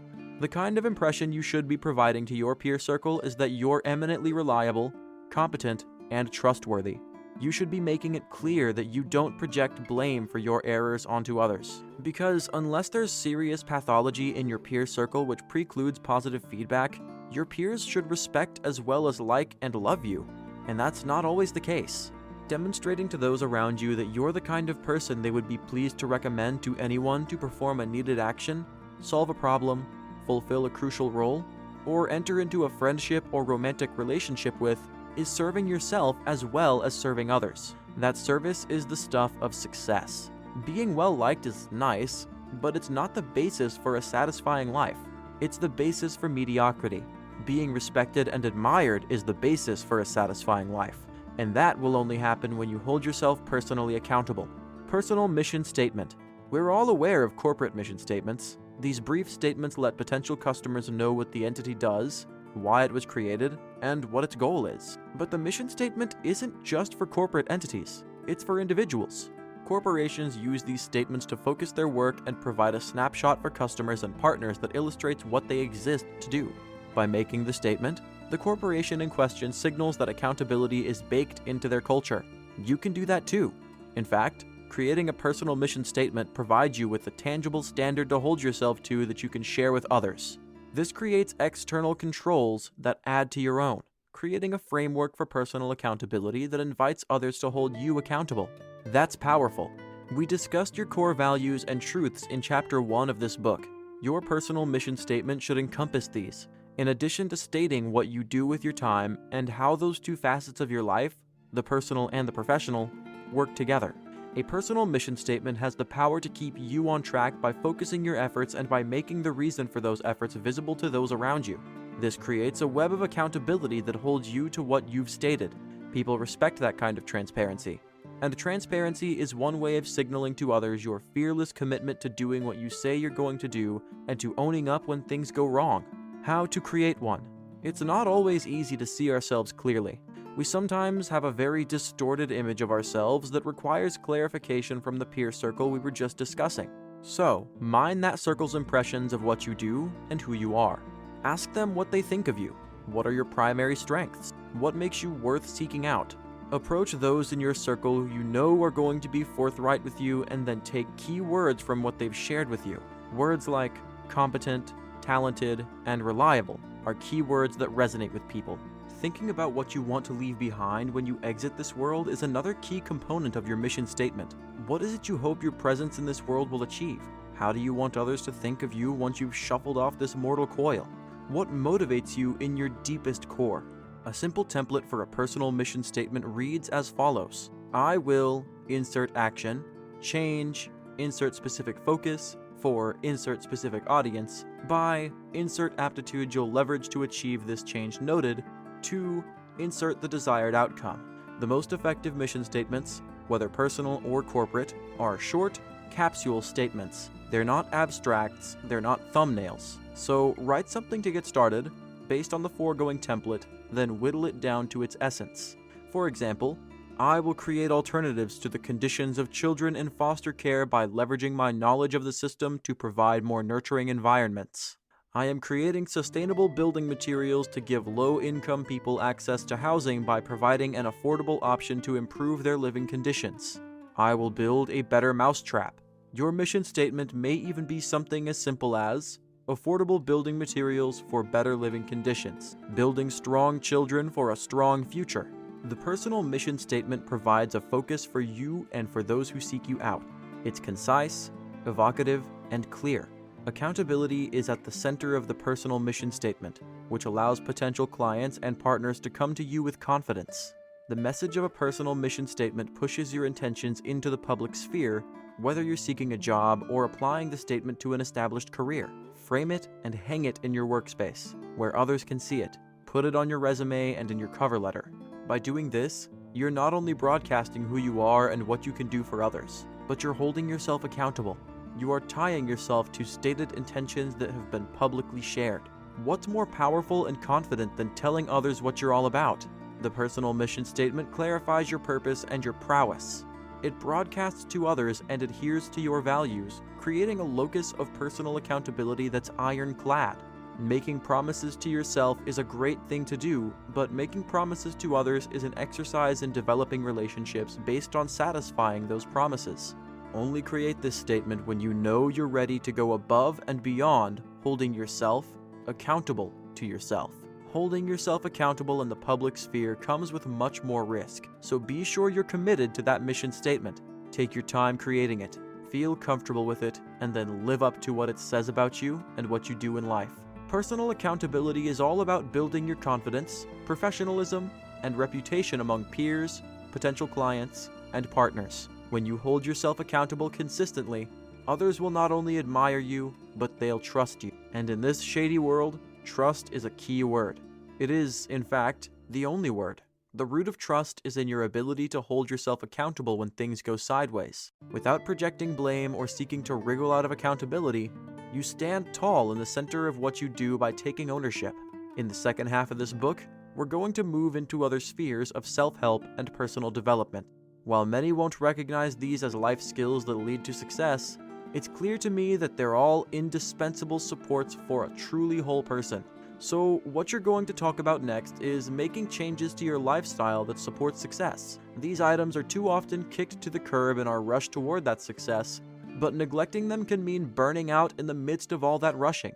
While everyone wants to be successful, many people neglect ministering to the fullness of their beings. So, let's start by talking about physical and mental health, which are the cornerstones of any successful, well-lived person. Ignore the next 2 chapters at your peril, because whether you believe it or not, the key to resilience in a challenging world is in your overall well-being and holistic health. Your integrity depends on paying close attention to the needs of your physical and intellectual components, as they're all crucial to a happy, successful life. Chapter 6: Becoming Whole 1. Holistic Health and Your Body. I believe that health is more than merely the absence of disease. It is a total state of physical, mental, emotional, spiritual, and social well-being. Dr. Frank Lipman. As I mentioned at the end of the last chapter, people too often believe that success is to be found in a series of maxims or practices directed solely to the project of whatever you would do for a living. But without attending to your total health, there is a high probability of burnout and illness of all kinds. You are a human being before you're anything else. This is our common legacy. Our bodies, minds, and spirits are the truth about who we are in this complex mechanism that is the holistic human being. Neglecting your health for the sake of professional advancement is an old story, but that story has persisted into our contemporary setting. And one of the worst and most corrosive elements of contemporary life is stress. Stress, the silent killer. Stress affects so much more than our frame of mind. It's responsible for affecting the health of millions of Americans. The American Institute of Stress reports that 33% of Americans report living under extreme levels of stress, emanating from financial challenges, work, and relationship difficulties. But 77% of Americans report that stress affects their health, and that's a problem that impacts society on every conceivable level. That number, as we all know, represents more than 3/4 of the population. While stress can't be referred to as the leading cause of death among stressed out Americans, It contributes to the leading causes of death in the USA: cancer, heart diseases, injuries in the workplace, diseases of the lungs, liver cirrhosis, and suicide. That's why stress is the silent killer. It leads to fatal illnesses when left unchecked. The predominance of stress as a threat to human health in the modern world serves to highlight why holistic, or total, health in body, mind, and spirit is so crucial to being able to live a satisfying life. When one system in the body is out of whack, everything else will follow. Homeostasis, harmony. When the body's internal systems are balanced, including those which affect the functioning of the brain, homeostasis is reached. While all individual systems may not be precisely at their optimal set point, they are near that point, allowing the body to function as it was intended to, free of all disease and dysfunction. When our minds are plagued by stress, homeostasis is disturbed, and when that state of ideal function is disturbed, other systems rapidly fall prey to the impact of stress. While many definitions of homeostasis neglect to talk about the state of our minds and intellectual function, these factor into the total picture. The mind and body are part of one organism. Without the body, the brain has nothing to do. Without the brain, the body does not function. The brain is the command center of our bodies, directing and managing its functions, and when conditions change, the brain signals the body to adapt. When conditions like stress enter the picture, the brain responds by sending out alarms in the form of chemicals like cortisol, known as the stress hormone. Threats, an oncoming vehicle that doesn't stop as you enter a crosswalk, or a car swerving into the bike lane as you pedal to work, are responded to in an area of your brain called the hypothalamus. This small area in the brain is like a fire alarm. It rings throughout the body, borne by nerves and the release of hormones. This alarm bell tolls your adrenal glands, located above the kidneys, to send out adrenaline and cortisol. This is the primitive fight or flight response, sending adrenaline to your body that allows you to answer threats by running away. Your blood pressure and heart rate spike as the body prepares to flee from the threat your brain has identified. As all this is happening, the cortisol that's been released into the body slows down non-essential functions like digestion and the reproductive system, focusing all of its resources on getting away from whatever's threatening you. Your alarm system is also signaling the sections of your brain that govern fear and mood because those instinctive functions are in play. What was once a human being's vital means of identifying potential threats and fleeing from them now creates an unnecessary cauldron of fear-based responses. When this is happening in your body all the time, it can become extremely deleterious to your overall health. Fight or flight responses are usually transitory, as they were designed to be. But when they're a normal part of your life, when you've become so accustomed to them that you barely even notice them anymore, they can cause more than 6 leading causes of death in the USA. They can impair your daily function in insidious ways, like chronic anxiety, episodic or chronic depression, problems with digestion, headaches, pain and tension in the muscles, difficulty sleeping, gaining weight, inability to concentrate, memory lapses, and memory loss. So what should we be doing to ensure that stress doesn't get the better of us? This question takes us back to homeostasis and rebuilding balance in the body, addressing body, mind, and spirit to create a harmonious and highly functioning human reality. Most of what I'm about to tell you is common sense, but many people have convinced themselves that they either don't have time to apply these lessons or that they're not really important. But I'm here to tell you that all of what I'm about to share with you amounts to a stress-busting toolbox that's indispensable for those seeking happiness and success in their lives. All the habits we're going to talk about next will provide you with a plan for self-nurture. Self-nurture, or self-care, is a priority for all those who seek the fullness or the kind of life we all want, balanced, peaceful, and successful in all its sectors. The human body was built for movement. Whether you like it or not, your body was made to move, and movement is one of the most accessible means of reducing the effects of stress on your mind, body, and spirit. If you don't exercise, or even walk any material distance, then you're vulnerable to all manner of illnesses, including mental health issues. Moving your body should be a regular part of your life. Before we go any further, weight loss is not necessarily the objective. Weight loss is desirable, especially if you're walking around with more weight than your body can safely bear, but it's not the main driver for getting your body moving right now. So, what does that add up to? I'm not a terrific fan of the body mass index as it fails to take into account muscle weight. Muscle weight is the kind of weight you need though. More muscle means less fat. Once it reaches the point at which all the glucose energy in your body has been exhausted, it begins to burn fat. Why is that a good thing? Simply, the less fat you have in your body, the less vulnerable you are. This is true for one simple reason. Fat stores toxins, and those toxins are usually man-made. We're talking about environmental menaces like pesticides, car emissions, and household toxins present in the cleaning products that predated a switch to less toxic offerings after the mid-1970s. Why do these household cleaners matter to us now, though? Because if you were around before the mid-1970s, those toxins are still in your fat cells. The Environmental Protection Agency warns that these substances can affect the function of your endocrine, reproductive, nervous, and immune systems. They can also cause cancer. Reducing the amount of fat in your body, then, is not just about aesthetics. It's about removing toxins stored in fat cells by removing these fat cells. But weight loss also reduces stress on your ligaments and cartilage, which supports your joints. Excess weight is a source of stress for your joints that can result in a need for joint replacement, a costly and challenging eventuality. There are many other reasons to lose weight, including the stress excess weight places on your heart, lungs, and other bodily systems. Diabetes is one unwelcome result. Heart disease is another. So without a doubt, moving your body to lose weight isn't solely about aesthetics. Despite the modern propensity to claim that excess weight isn't always unhealthy, it most certainly is, and for all the reasons I mentioned above. Other benefits of regular physical activity. Exercise doesn't just help you lose the fat in which harmful toxins hide. It doesn't just make your joints healthier and less susceptible to failure. Exercise releases healthy, naturally occurring chemicals into your body which have the effect of creating a sense of well-being. These chemicals are called endorphins, and they're the body's answer to morphine. It's free, it's part of your body, and every time you exercise, you get a hit of this feel-good substance. That's why post-surgical or post-traumatic exercise is so important. When endorphins are released, pain is reduced. This is the result of both interaction of the brain's pain receptors with endorphins and the physical focus on the source of pain accomplished through therapeutic exercise.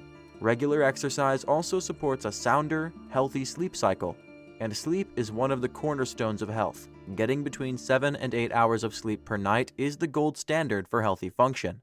Less sleep than that can lead to cognitive dysfunction and depression. Exercise while building muscle mass also improves your energy level.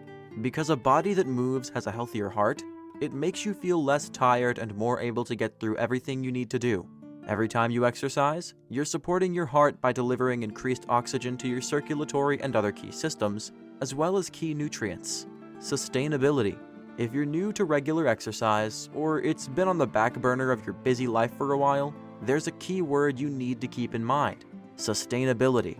When we embark on a self-help strategy like regular, intentional movement, we tend to think of ourselves as the next Schwarzenegger. Instead of approaching exercise as a lifestyle change, we approach it as a short-term project that must be completed in record time. We want to see results now, but nothing in life works that way. Adding a supportive practice to your life, whether it's drinking more water or eating more nutritiously, is about steadily integrating the practice into your life, gradually and patiently. Rome wasn't built in a day, and neither was a holistically healthy human. So, whatever you choose as your daily exercise ritual, walking, running, swimming, cycling, Pilates, yoga, weightlifting, pickleball, don't convince yourself that you're just going to do it guns blazing. That kind of gung-ho approach tends not to last. To successfully make regular exercise a permanent part of your life, you need to ensure that you can continue doing it. This is not a temporary craze. This is a lifestyle change and a necessary one for all the reasons we've discussed. My exercise regimen is simple, time-effective, and easy to sustain, employing a series of exercises, some using body weight and some using handheld weights. I accomplish my daily exercise in a total of 15 to 20 minutes, 5 or 6 days a week. I also walk everywhere I can. Full disclosure, I have exercised my entire adult life intentionally. Why? Because it makes me feel good. It also controls my weight, strengthens my skeletal system and the cartilage, tendons, and ligaments that support it, and improves the functions of my heart and lungs. The sense of well-being I derive from my exercise routine is another bonus. When you know you've done something beneficial for yourself, you feel good. You also feel confident because you know you're up to life's challenges. Daily exercise is one of the greatest gifts you can give yourself. Choosing the right exercise is key. Making your exercise regimen sustainable is key. You want to find your way toward establishing a lifelong habit that will improve your overall health and carry you into a much happier, healthier old age when the time comes. I know that many of us don't like exercise. We think of it as an imposition on our time and an all-around pain in the rear end. The very thought of it gives some of us hives. But think of the alternative, if that describes you. Think about the body you're in now and how it functions. Think of how you're going to age. All of our bodies are finite. They all break down sometimes. They all betray us eventually. These are not permanent structures. But ask yourself how you treat a new pair of expensive shoes. Do you shine them? Do you keep the shoe trees in them or place them in soft bags to prevent scuffing? Remembering that the shoes are expensive, I suppose you could always buy another pair if they fall apart because of the abuse. However, that is not true for your body. Keep that in mind as you consider what I've said in this chapter so far. Nourishing the holistic human. Here we are at food, another sticky subject in the modern world. Since the 1960s, the Western world has been awash in interpretations of food that are really not food, but excuses for food. Fast food, prepared food, salt, fat, and sugar-laden food are all the legacies of the mid to late 20th century. These have carried over into the present time, even though most of us are aware of how little nutritional value most of these foods offer us. Convenience, that imperative of the modern age, is killing us. The foods we stuff in our faces as we make our way to wherever the heck we're going in our fast-moving conveyances are not foods at all. Designed for long shelf life, they're swimming in chemical compounds as well as that unholy trinity of salt, fat, and sugar. And the sugar these days isn't even sugar. It's high fructose corn syrup, HFCS, which you'll find in every prepared food item in the grocery store and not just in the candy aisle. It's even in your bread, and it's making us unwell. But HFCS is cheap for food producers to use in place of sugar, and so it's in our food so that these companies can rake in more profit. And we, consumed by our busy lives, embrace it because we don't think much about what we're consuming. Changing the game. To support your ongoing physical health, adding exercise is your first move. But adding nutrition is absolutely necessary to support the new habit. Your body doesn't run efficiently on anything but real food.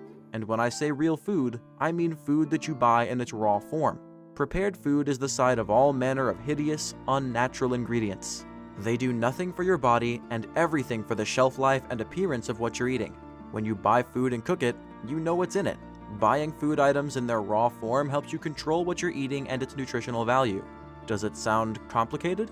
It shouldn't. It wasn't until recently that we all began resorting to getting fed quickly. And while the modern world may seem to compel this behavior, it doesn't really do that. We compel ourselves. We tell ourselves there's no time or that it's not that important. The same excuses we use to reject regular exercise. But there is time because what we eat is important. The food we eat is fuel for our bodies, and when you're active, as I hope you soon will be if you're not now, feeding your body with what it needs is imperative. I'm not saying you need to become an orthorexic, meaning a person who eats impeccably or someone dedicated to obsessively eating only the purest, healthiest forms of food. There's always room for an ice cream cone or even a plate of French fries. I'm just saying that items like pizza should not be on your daily menu. It's easy to pick up the phone and order a pizza, but eating pizza regularly has consequences for your health. Eating hamburgers and fries and other fast food has consequences. Fast food and prepared foods need to be put in their place in favor of healthier choices if you're going to live the happy, fulfilled life you're seeking. Living that life demands a healthy body, or how else will you enjoy it? Choosing to eat nutritiously most of the time isn't really that complicated. Even a bowl of pasta noodles with a simple tomato sauce made from scratch. Make a big pot, then freeze it in meal-sized containers, as this offers more nutrition. And don't forget that good nutrition includes fruits and vegetables. These provide you with one of the most important features of a healthy diet: fiber. Fiber keeps what you eat moving through your body. And if you're taking a fiber supplement to ensure you discharge your food regularly, then you don't have enough naturally derived fiber in your diet. You can eliminate the need for fiber supplements just by adding fiber-rich foods like whole grain bread, fruit, vegetables, nuts, and seeds to your diet. As with exercise, make sure you're able to slowly integrate this style of eating into your life. Rush at it, and you'll get frustrated and disappointed in yourself. And with pizza just one phone call away, you may prefer to console yourself than to stick with making healthier choices. Once again, the key word is sustainability. Eating habits that are easy to stick to become a presence in your life because you'll feel better with just a few changes. You'll have more energy and vigor, your skin will look great, and you'll lose weight. Pardon? Is there something wrong with caring about the way you look? Not at all. In fact, the more content we are with our appearance, the more pleasant, effective, and successful we are. Looking your best is part of the fun. Never forget that. And don't make excuses for not caring about your physical appearance. Paying attention to your appearance is part of loving yourself, and if you don't love yourself, it shows. People respond. So don't feel egotistical about caring about your physical presentation. Your presentation to the world is a big part of who you are, according to the world around you. If people perceive you as a well-cared-for person, they're more likely to trust you. We'll talk more about aesthetics and why they matter later in the book as a friendly reminder that they're part of the big picture. Add to your nutritious eating habit a water drinking habit. Eliminate soft drinks as much as possible or limit yourself to one a day. Creating limitations on sugar-laden soft drinks is a huge challenge for many, so don't try to go cold turkey. Create a rule, then reduce over time. You don't need soft drinks. They do nothing for you except adding weight to your body and filling it with undesirable chemicals. In the second chapter of this exploration of healthy habits, we're going to move into the intellectual component of the holistic human and how we can improve this aspect of our lives towards reaching homeostasis and overall health and well-being. Chapter 7. Becoming Whole 2. Holistic Health and Your Mind. The body and mind are not separate. What affects one, affects the other. Anonymous. Perhaps the author of the quotation above is anonymous because there's nothing more annoying to a lot of people than to say such a thing. Human beings prefer to conceptualize themselves as souls deposited unceremoniously in these annoying crackerjack boxes we call bodies. Who can argue with the shiny promise of the eternal human soul? It is an easy sell with the speaking, sentient human being, scared into near paralysis by the very thought of death. This terror that we will one day cease to be is at the very heart of the weird obsession with separating our heads from our bodies. People have been trying to decapitate themselves since we started having lofty ideas about how we all got here. But as the quotation clearly states, the body and mind are not separate. Plato's appeal to the possibility of reincarnation and Descartes' pineal gland, coupled with his arduous defense of the human soul's validity, notwithstanding, it is an inescapable, biological fact that the body and mind are the same things. Without one, the other doesn't exist. And this biological fact, once we cleave to it, helps us to live more fulfilling lives. Acceptance of the finite reality of human life is an unpopular stance because it unsettles the comfort of existing eternally, without the hindrance of these troublesome meat suits to slow us down. When we no longer conceptualize our creaturely human truth as a dualistic construct to self-soothe our anxieties and existential horror, we lose considerable baggage. In this model, the neurotic basis for our self-obsessed pursuit of glory becomes null and void, and in that truth is freedom. We don't live forever. We have this time to be who we are born to be and to do what we are born to do.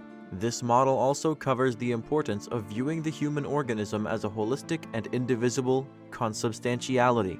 When we see our beings in this way, we open the door to creating healthier, happier lives unencumbered by existential obsession. Being alive to the fact that our lives end on this earth is liberating, but what's more liberating is accepting that we know nothing about what waits for us after death. Only in the Bible do people return to discuss the matter. And so, while I've divided the discussion about becoming whole into 2 chapters, the intention is not to represent a dualistic human organism. That's just for the sake of presenting the information in a format you can read comfortably and coherently.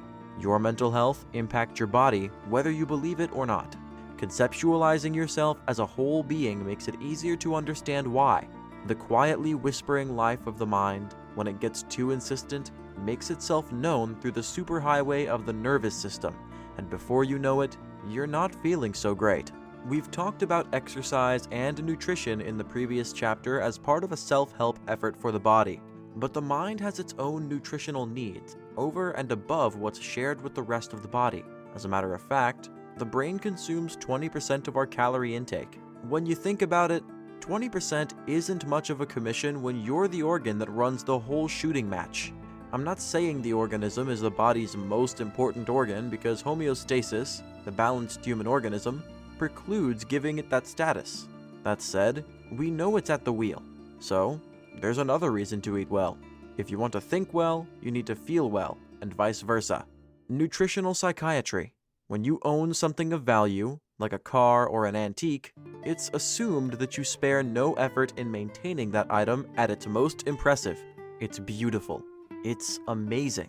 Your car is kept in excellent running order, and that antique hutch is regularly polished with the finest oils available. If you're not eating nutritionally sound food as part of your regular life, then you're not doing the same for your brain.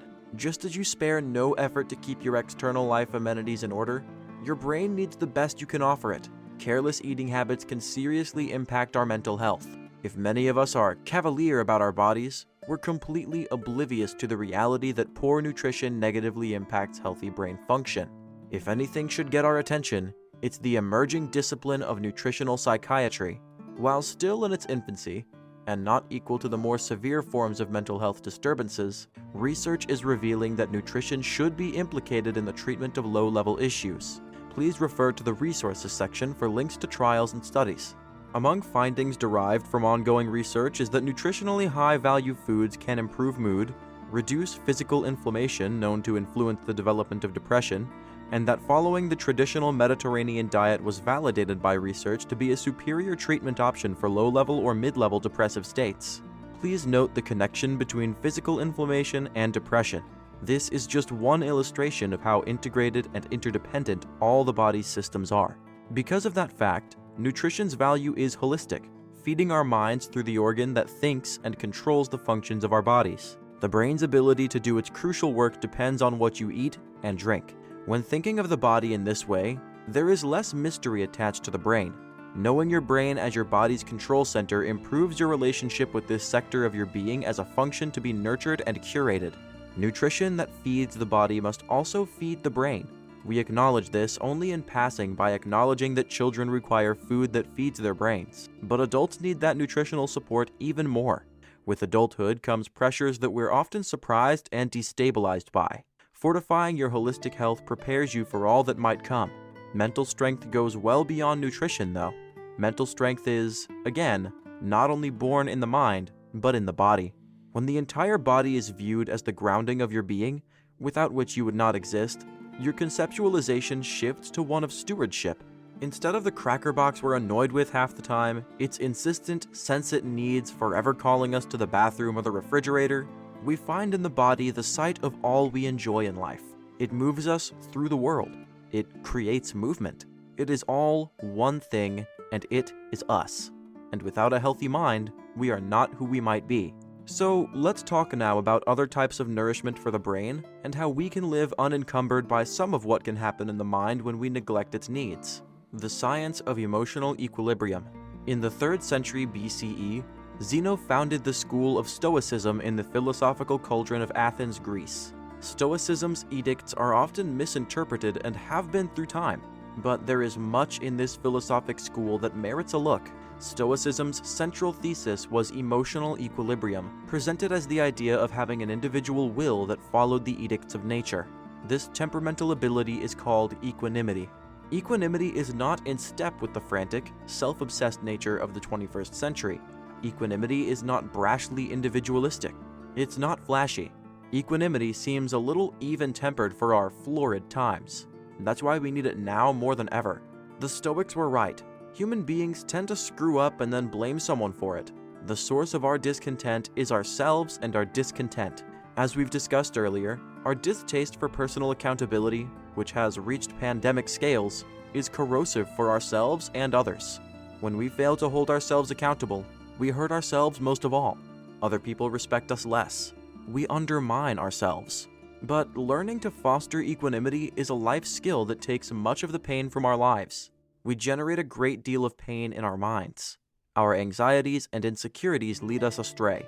Instead of running emotionally wild with a ravening pack, wouldn't it be useful to be a soothing presence that leads the way to emotional equilibrium by example?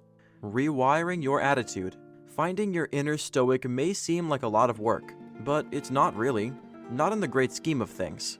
There are other, more laborious quests in the world, and some of them involve repairing damaged mental health. Equanimity is the gift of Zeno, the Stoic, to great leaders like the Roman Emperor Marcus Aurelius, probably the most famous Stoic to ever live. Marcus Aurelius lived his Stoicism as Roman Emperor by applying the principles of Stoic philosophy to the daily affairs of the empire. In Book 1 of his Meditations, Marcus transparently warns himself not to become Caesarified, or a dictator. His passion was for a better estate for all of Rome's citizens and equality in a highly stratified society. Find a link to the Meditations in the resources section. By living his Stoicism, Marcus Aurelius was able to lead a prosperous empire. It was only after his death that Rome descended into civil war. Learning the value of equanimity, like anything else worth doing in life, is a process. First, let's wrap our heads around what it is and how it applies to daily life. What the world needs now is equanimity. The state of equanimity is an untroubled mind and a temperament that's able to roll with the punches. The basis of the idea is that you don't allow your emotions to rule your reactions to things that happen in life. Understand that nothing in this material world exists forever. Your life, the lives of those you love, presidencies, wars, and natural disasters are all temporary occurrences. They are not permanent because nothing is permanent. Everything changes, and as it does, there is always loss and grief. Sometimes the loss and grief are yours, and that's just part of this wondrous journey we call life. Accepting our body as a holistic reality that inevitably passes away is a good place to start. Impermanence is the nature of our lives, coupled with change. Change is not always bad, but change always demands something from us. Regardless of what's demanded, we adjust. We hike up our pants and continue on our way. Why? Because we have no choice in the matter. The situation just is. Returning to the start of our discussion of equanimity and the idea of humans following nature, accepting that it is what it is the beginning of wisdom.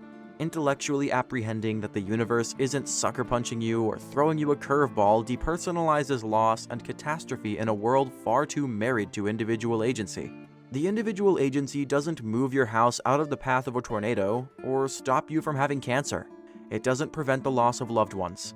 It doesn't guarantee wealth or health. Individual agency is much more appropriately applied to learning how to accept the instability and security of existence. The practice of equanimity highlights this aspect of being human. The act of accountability is already the modeling of individual agency. Blaming others is the opposite. By externalizing our shame at having failed, we cease to choose the true failure, the failure to stand up to the full stature of human being. Equanimity demands that we do precisely that. The stable, happy warrior.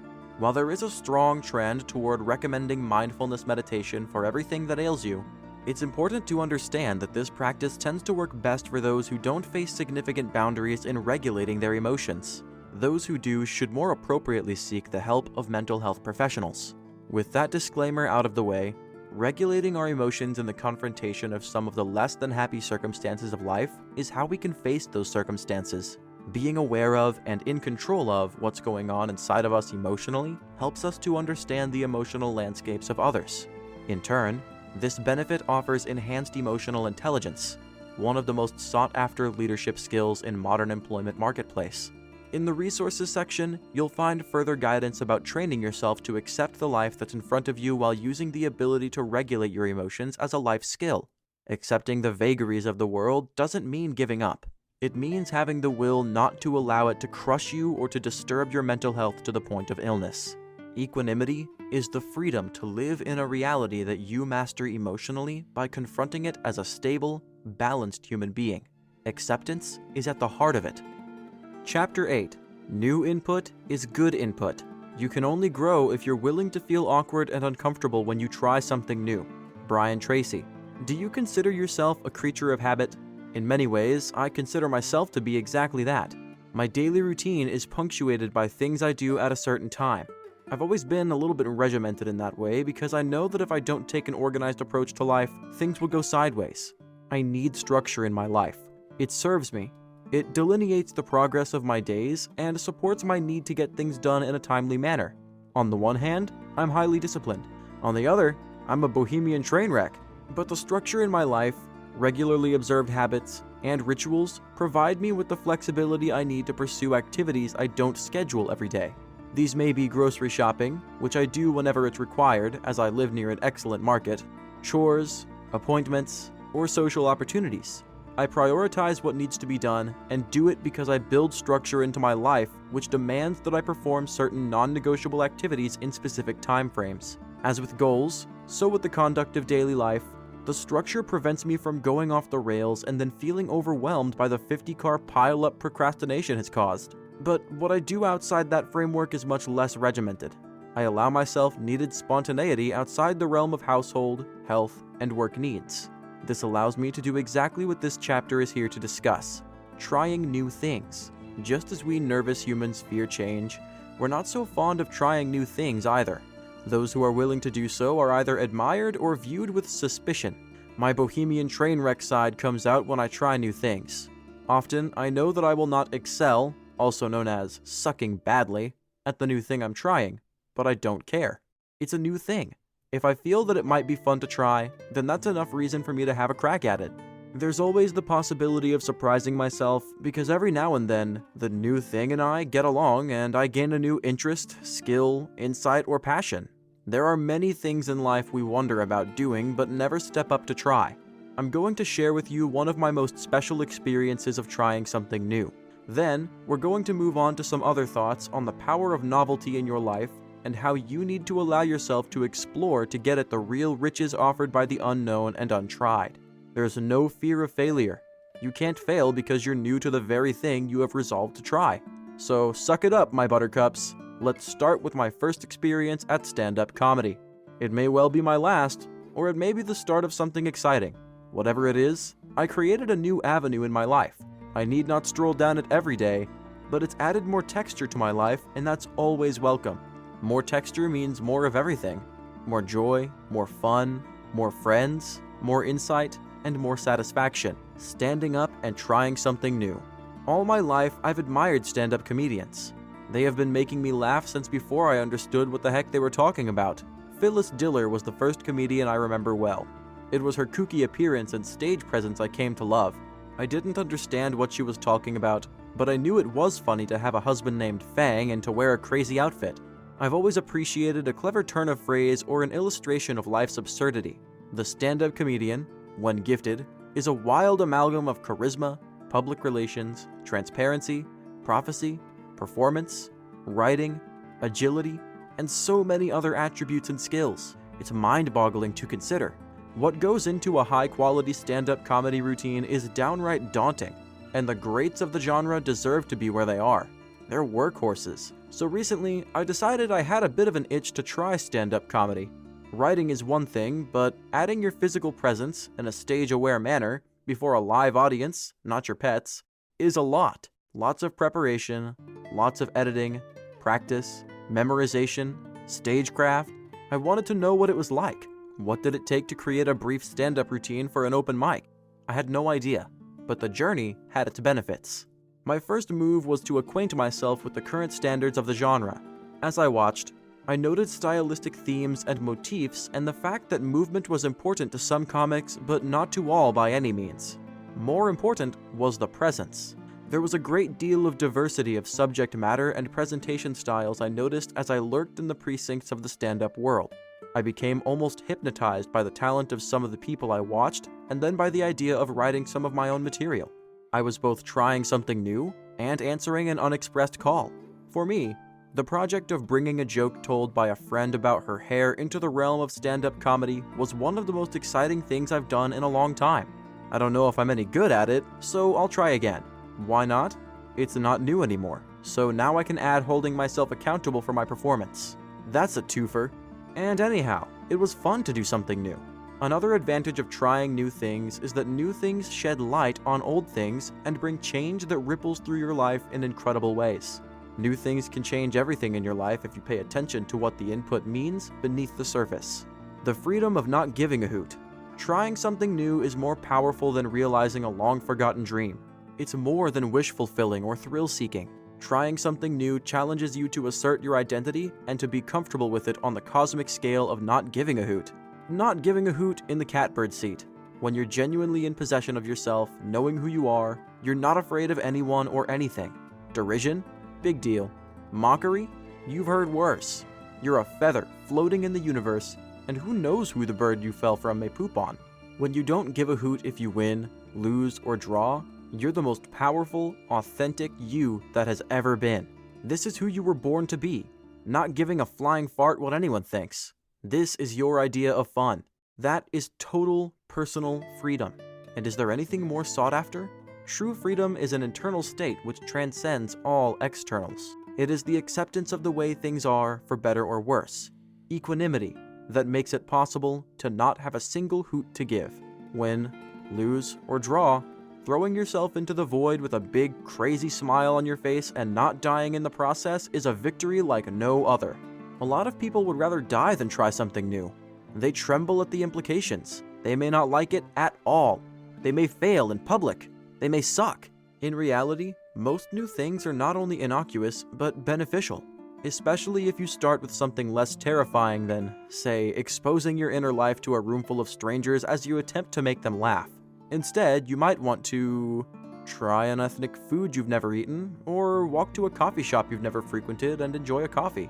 Something new doesn't mean something big. It can be as simple as either of the activities I've mentioned above. For some of you, almost everything written in this book is something new. So congratulations, you're already well ahead of the novelty curve. How trying new things ripples through your life. In my case, trying stand-up has changed the way I think about writing, which has opened me to new forms and venues. It's also compelled me to sing in public again, which I haven't done in years. This, in turn, has compelled me to think more about music, lyrics, and how performances speak to people. All this input illuminates my life, shedding light in corners I hadn't thought much about in some time. Adding this new dimension to my life provokes new experiences involving new people. I've met so many interesting people just because of that one stand-up routine and my subsequent crooning endeavors. It's fun, it's social, and professionally enriching. I've mined a whole new vein of happiness in my life, adding fresh input that has enlivened me in exciting ways. Trying a new thing by doing stand-up has created welcome changes almost instantly. For me, the journey is just beginning, and that's something to crow about at my stage in life. What new thing do you, in your heart of hearts, most desire to try? What have you convinced yourself you simply can't do? Let me explain why you should take a crazy-eyed leap into the void and try it. Now is your time. No matter what's going on, now is your time. This is an unwritten future. It's happening, and you are the protagonist. So, what's your story so far? Can you look at your life and honestly say you're deriving the maximum experience of it that you can? And if not, why not? What's holding you back? What was holding me back from trying stand-up? For one, I'd forgotten that I'd ever wanted to try, as life and survival got in the way. And when the idea somehow resurfaced, possibly triggered by binge-watching old episodes of The Unbreakable Kimmy Schmidt, I decided that it was time to try. Why shouldn't I? What was stopping me? That's when the decision was made. Nothing was in my way. I had nothing to hide, nothing to lose, and no one to impress. I decided that the stand-up thing needed to happen, and that was that. So what's holding you back? Maybe you're afraid of sucking or bombing. The prospect of bombing at stand-up did indeed cross my mind. But then I decided that I just didn't give a monkey's bum, and off I went. And you know what? I didn't bomb. And that's just gravy on the experience. Not sucking is swell, but sucking and bombing can be just as much fun. Because when equanimity is the boss of your emotional responses, you don't give a hoot. Regardless of whatever's convinced you not to try something you've been dying to have a stab at, trying it is consistently a moment of revelation. Because of the newness of the experience, our brain is shown a perspective it's unaccustomed to. By choosing something new, you challenge your brain to learn. To learn is to change. Input demands update. Your brain on novelty. The value of trying something new adheres to the processes in your brain set in motion every time you throw at the curveball of novelty. Neurons fire, new pathways are formed. This effect is known as plasticity, meaning something like flexibility in responding to new input. The neurons in play receive information from external dendrites, which are exchanged with internal dendrites, with the process continued in a fraction of a second throughout the brain. This process is unconscious.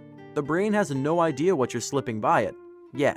These changes occur in every instance of trying something new.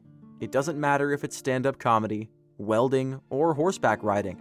If it's new, your brain's activity is renewed by it. The more you try new things, the more plastic and flexible your brain will become. So, trying new things is one of the most beneficial activities for humans to exercise their brains with. And here's another vote of confidence for learning something new. The adrenaline rush received when breaking the mundane and novel barrier is accompanied by dopamine, the feel-good chemical. The human body likes dopamine, so trying new things may become a way of life for you. If so, your entire organism will thank you. As if all this weren't enough, the chemical myelin urges neurons to get a move on while you're doing new things. This effect is more pronounced in older people. Trying something new increases myelin production in the brain, which supports the forging of new neural connections. Even more dramatic is the effect on myelin production in the brain when we practice doing something new. The act of repetition supports continuing plasticity in the brain at a higher rate. This is amazing news for older people. There is an answer to the aging brain in many new approaches, but trying new things has a concrete chemical benefit to the brain, which is had by simply trying. The joy of trying. Self-doubt always kills potential, and it's a virulent enemy when it comes to trying new things. It messes with your ability to grow in new directions. It messes with your ability to encourage your brain's plasticity and thus removes an anti-aging tool from your toolbox.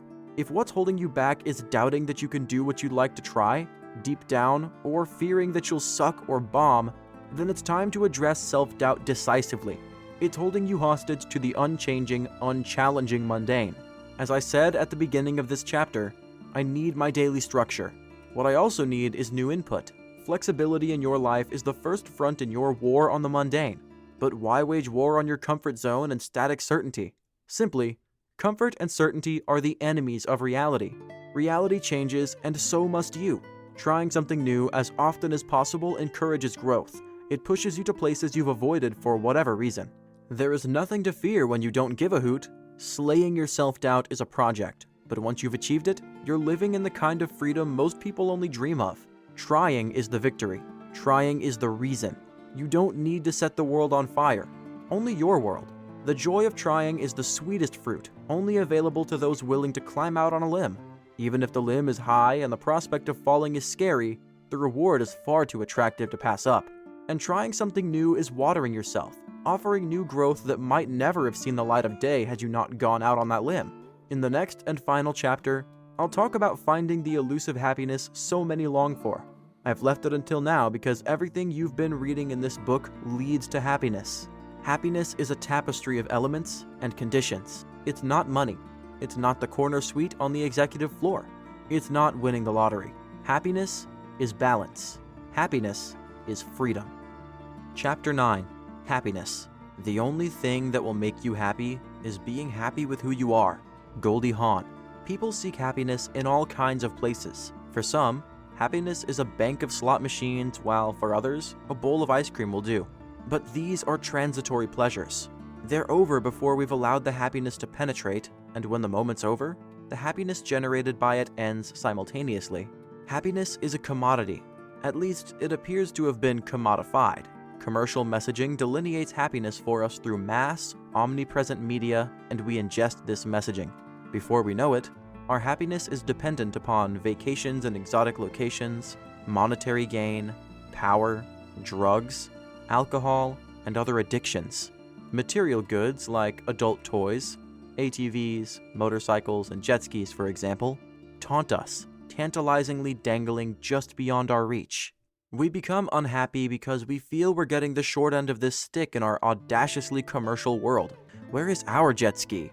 Where is our 2-week adventure in Bali? Alas, none of these shiny things will bring us anything more enduring than the fleeting pleasure of acquisition, extended somewhat by suntans and waving to the neighbors as we head off to the local trails on our ATVs. Much of our happiness appears to be based on the need to acquire and accumulate. Whether we're needy for validation via compliments or praise, a raise, a bonus, or a new car, we're needy. Without acknowledging the inestimable riches our lives are already based on, our hands are ever reaching out, as even in our tremendous abundance, we feel deprived.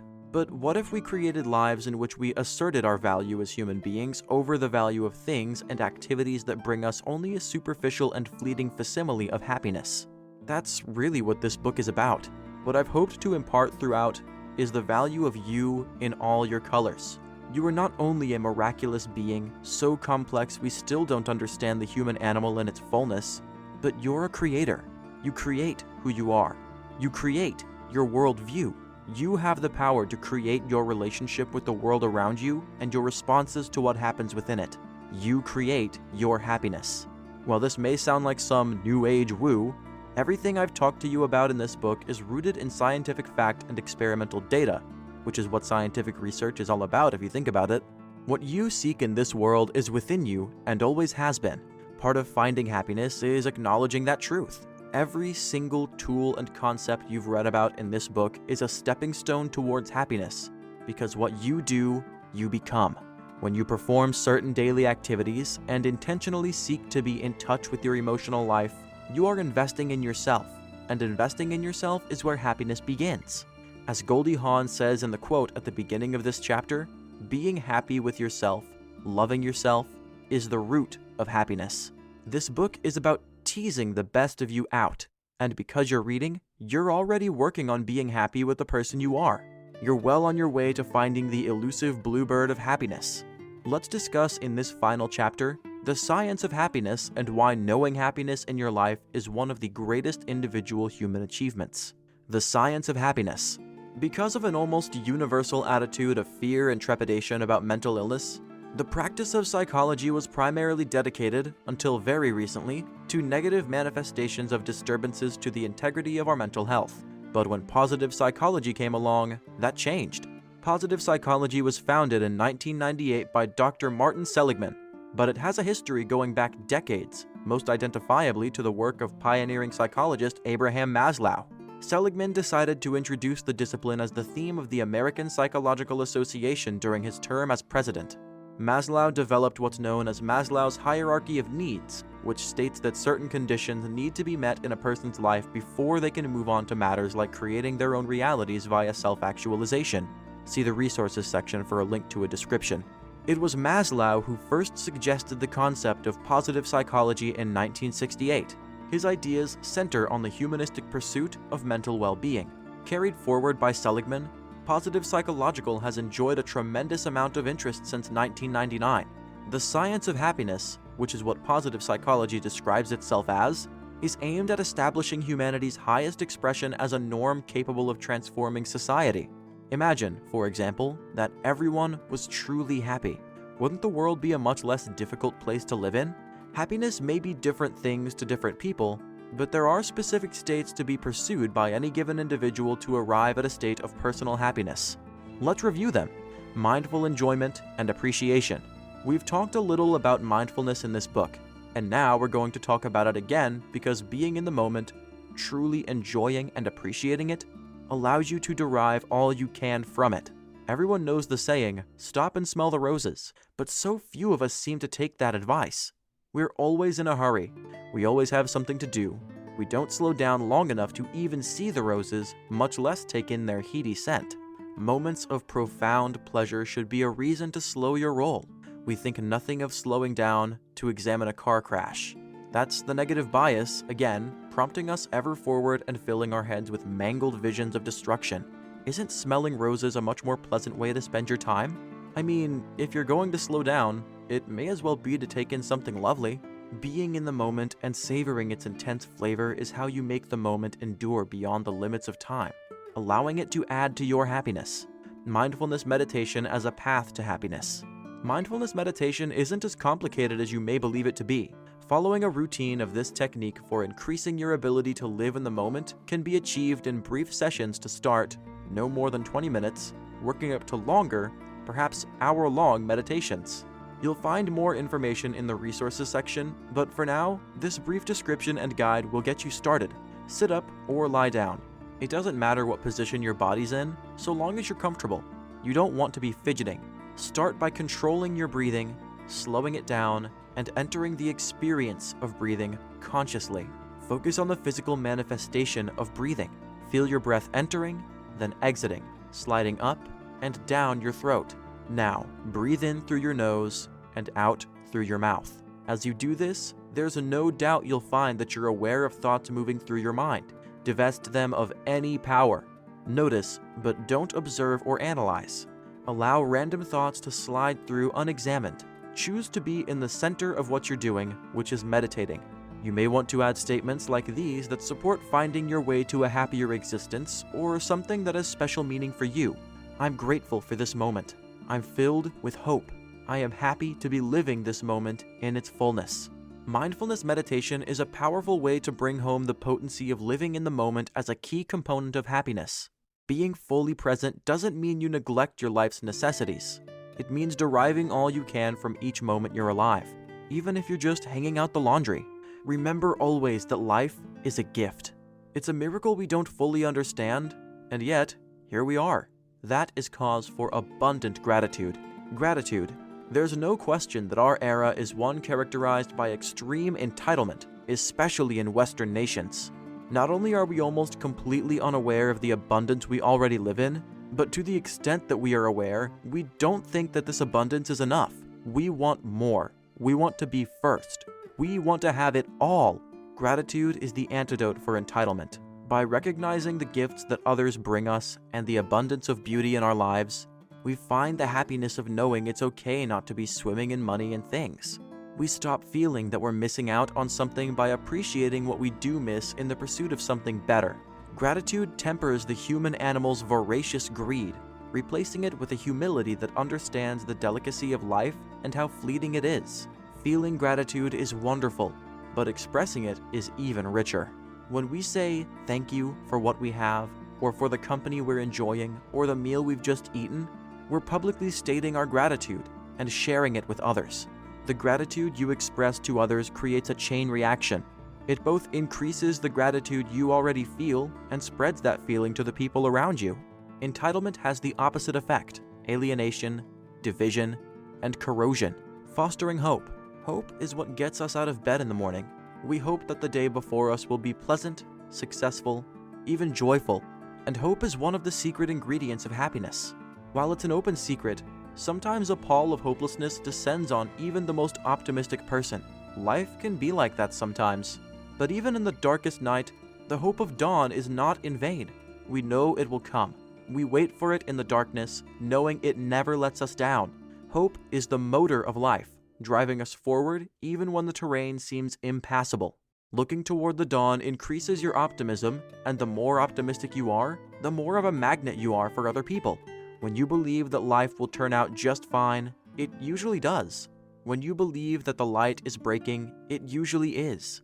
Hope makes you a beacon in a world that's too often gloomy, preoccupied, and self-centered in unhealthy ways. When you add meaning and purpose to your optimism, hope increases. Knowing that you're for a reason and that you satisfy your goals undergird what you believe your purpose in life to be, whether that's to share hope with others or to run a marathon. All hope is good hope, regardless of its source. Kindness. We all aspire to be kind to others, kind to animals, and kind to the planet. Kindness is not aspirational, though. Kindness is something you do every day. Going well beyond politeness or being nice, kindness is heartfelt action that spreads genuine goodwill between people. Instead of cutting someone off in traffic, you could yield and let that car into your lane. You could give someone your seat on the bus. You could feed a stray cat or take an abandoned puppy into your home. Kindness makes the world a better place because it reduces suffering. That virtue needn't be elaborated on. But did you know that kindness improves your overall well-being? By increasing your empathy and compassion, you also improve your self-esteem and sense of connection to others. In addition, it decreases cortisol levels, that potentially destructive stress hormone we talked about earlier, and lowers your blood pressure. When you give of yourself by volunteering, you're elevating kindness toward a common goal working with others often unseen. By becoming part of a helping community in which altruism guides your actions, you're making even more of kindness. You're making it real, and you're building a community that believes in loving support. There is tremendous power in kindness, which is multiplied in this way. No matter where you're helping, you form part of a web of caring action when you volunteer. You're putting your shoulder to the wheel with other people. This is what we should all be doing to increase the influence and reach of kindness in a world that suffers daily. Visit dogs and cats at the SPCA, clean up your local park or beach, feed the hungry. All these actions support humanity's connectivity. People who make a point of being kind as part of their lifestyle, not giving a second thought to offering their kind support, live longer and age more gracefully, according to a study conducted at the University of Wisconsin. Those who volunteered for self-focused reasons, however, didn't fare as well on the longevity front, according to the study.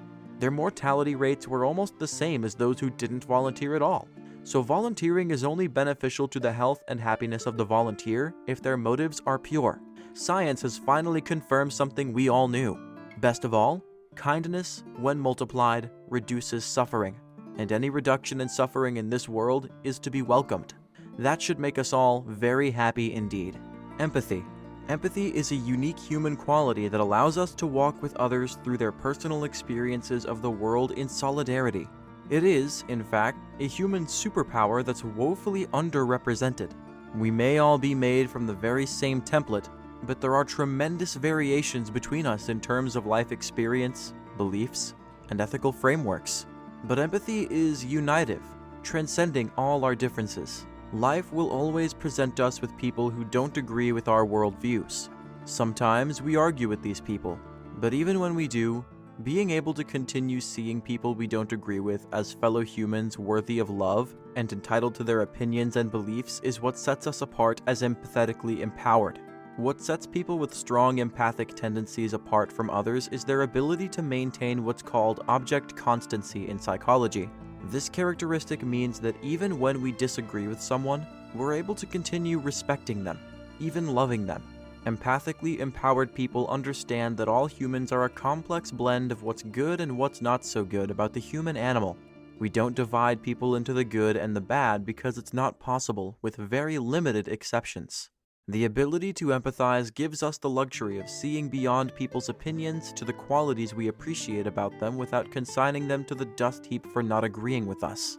These oppositional, divided times could certainly benefit from more empathy and considerably more object constancy. Having patience for the people around us and acknowledging the shared humanity we base all our relationships on is the key to empathy-driven interactions. Most of us are born with empathy. Again, there are exceptions, embodied by some of the more corrosive personality disorders described in the Diagnostic and Statistic Manual V. But empathy is a human quality that needs to be nurtured and attended to so that it can be at its most beneficial for us and the people around us. If more of us would spend some quality time with our empathic ability, I think it's abundantly clear that the world would be a better place. Empathic empowerment is an important component of happiness, and many of you will feel you might improve your abilities in this respect. Please consider working with the following daily practices to exercise your empathic ability. Active listening is a useful tool in the project of increasing the human superpower of empathy. Truly listening to someone you're talking to instead of formulating a response as they're speaking changes the quality of interactions. When you're taking in what someone else is saying, you should be able to tweak what they've said slightly and repeat it back to them. This is, in fact, a powerful tool in conversation which creates trust between people. As you listen, watch the physical reality of the speaker. Are their shoulders tight? Are they smiling? This can reveal the truth about what's being said and the emotional setting it's coming from. Mindfulness meditation can help with active listening also. Its ability to calm and quiet the mind, allowing it to focus on an intention, supports the focus required to truly hear what people are saying. And when we're able to listen at that level, we connect in a way we can't when we're contemplating what we'll say next. Make space for diversity of opinion by exposing yourself to people you wouldn't normally talk to at length. Chat with your difficult cousin. Find common ground in what she's saying without making the conversation about yourself. Hear her experience, and you may hear things you otherwise wouldn't. Discovering that the people we find hard to love aren't lovable at all is a growth experience. It grows our empathy, and it tempers our tendency to judge unjustly. Empathy allows us to discover the roots of people's mindsets and worldviews. Without empathy at the center of our relationships, we never really get that deep, meaning that our relationships are stuck on superficial.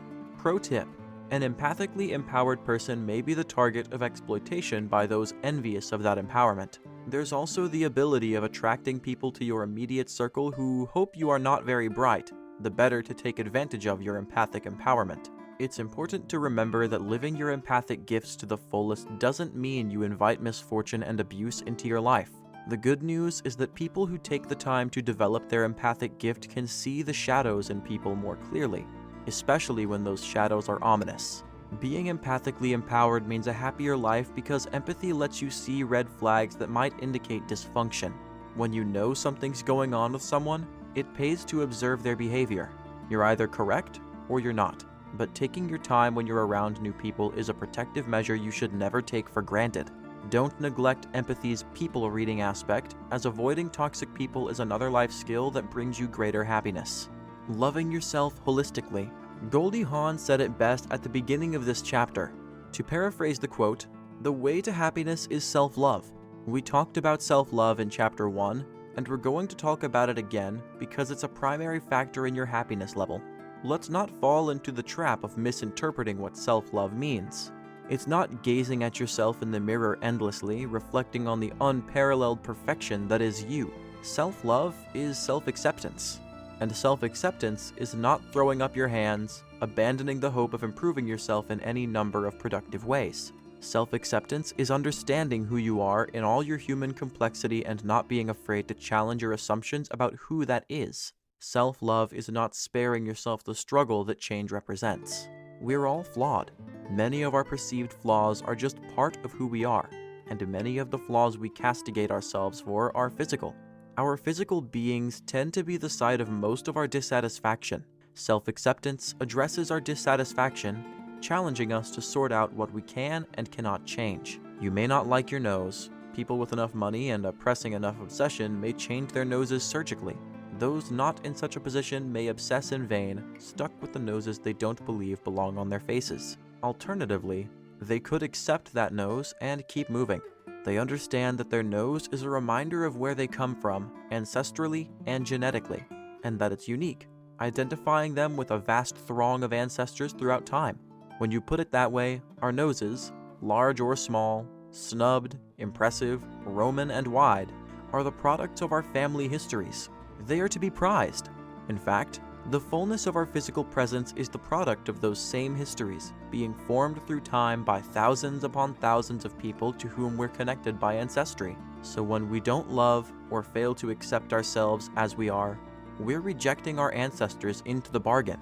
But there are forms of self-acceptance, it must be remembered, which are not really about accepting yourself at all. Rather, they're excuses we present as resignation to the prevailing reality. We excuse ourselves by saying things like, "I've always been this way. I'm too old to change. I've tried and failed to change many times. This is my lot in life." These statements are expressions of self-defeat. When we're discussing factors about ourselves that we have control over, our fitness level, our wakefulness, our skill set, our overall wellness, our weight, our thinking processes, and fail to acknowledge our power to change, we are slamming the door on any possibility of change. Loving yourself means knowing when something about you is out of balance. When homeostasis is disturbed by imbalance, it's time to do something about it. That is the root of the practice of self-love toward happiness. Understanding that you have the power to change and knowing that you need to. Nobody is perfect, including you. Change won't make you perfect. The change will improve an aspect of you that's dragging you down. Intentional personal change is never about perfection and always about improvement. Perfection is a dangerous illusion that sometimes keeps us from even trying to change something about ourselves that we don't like.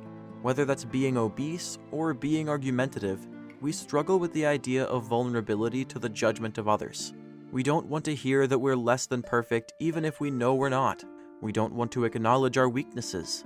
Instead, we self-paralyze for fear of negative repercussions. That's how strong the negative bias is in our thinking. We're negative about what might happen before it even has a chance to. But when we release our need to please others, especially when pleasing them is at your own expense, we free ourselves. We accept ourselves so radically when we reject the importance of what others think. We're then able to move forward with a positive change toward the happy life we know we deserve. There is no fear in self-love. This is our better self, propelling us to do what we need to do, regardless of what others think. Dress yourself up in self-love. They say that first impressions are lasting impressions, but what impressions do you have of yourself, purely from a physical standpoint? Do you feel unkempt, like you don't pay enough attention to your public presentation? Again, nobody's perfect, but making an effort to look your best has the immediate effect of lifting the spirits. And when your spirits are high, you move through the world more easily and with a lighter step. You become a beacon of happiness that spreads the feeling abroad. Spend time going through your closet. Get rid of anything that no longer fits or has become worn to the point that it's no longer presentable.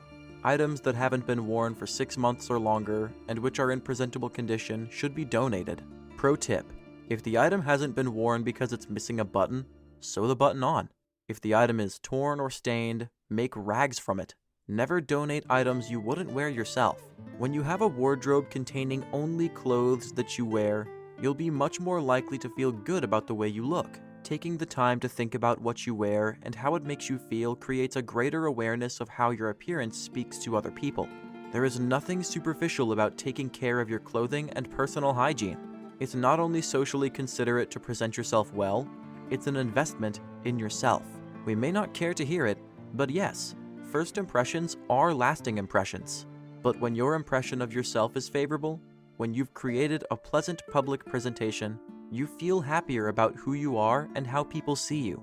You feel like smiling and interacting. You feel good about yourself. To add to this effect, treat yourself with the respect and the love you deserve. Feed yourself well. Drink adequate water. Quit unhealthy habits like smoking or having a little too much to drink on a night out. Lose a little weight. Exercise. All these habits add up to a positive self-image that increases your self-respect, confidence, and of course, self-love. Present the best version of yourself in every aspect, from your empathic empowerment to your neatly arranged hair. These are all aspects of you. They tell people a story about who you are. That's why attending to your physical appearance can improve your happiness. You will never be perfect, but you'll be presenting yourself mindfully and with pride. Be your beautiful self. Understanding yourself as a holistic human being helps you avoid the modern tendency of simultaneously idealizing and demonizing physical beauty. You can ignore this bizarre binary because you understand that being proud of your physical presentation amounts to being proud of yourself. The physical, despite our cultural tendency to present it as either the result of evil self-obsession or an ideal we should all emulate, is removed from the realm of symbol and put back in its place. Nurturing our physical appearance is just one aspect of the care and feeding of a self-loved human being.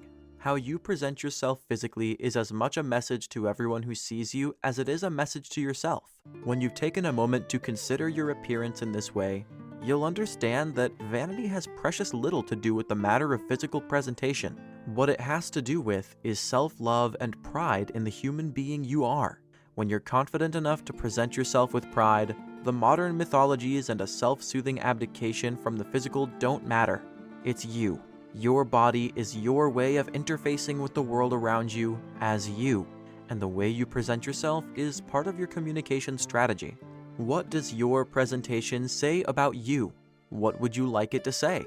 I think most of us would agree that we'd like our public presentation to transmit confidence, comfort, approachability, and pleasantness. For myself, and I'm sure many readers would agree, I would add individuality.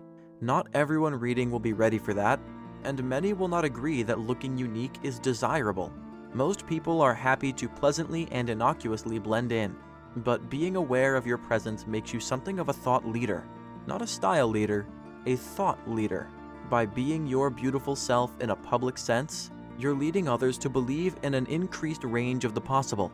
When you do it well, you become a leader in many other surprising ways. If your public presentation is sending a message you'd rather it didn't, then change it. Nobody's stopping you. Cut your hair, wear a wig, shave your head, grow a mustache, and wax it within an inch of its life. If it makes you happy, it will transmit the qualities you want it to. I'm not talking about becoming a 24/7 juggaloo.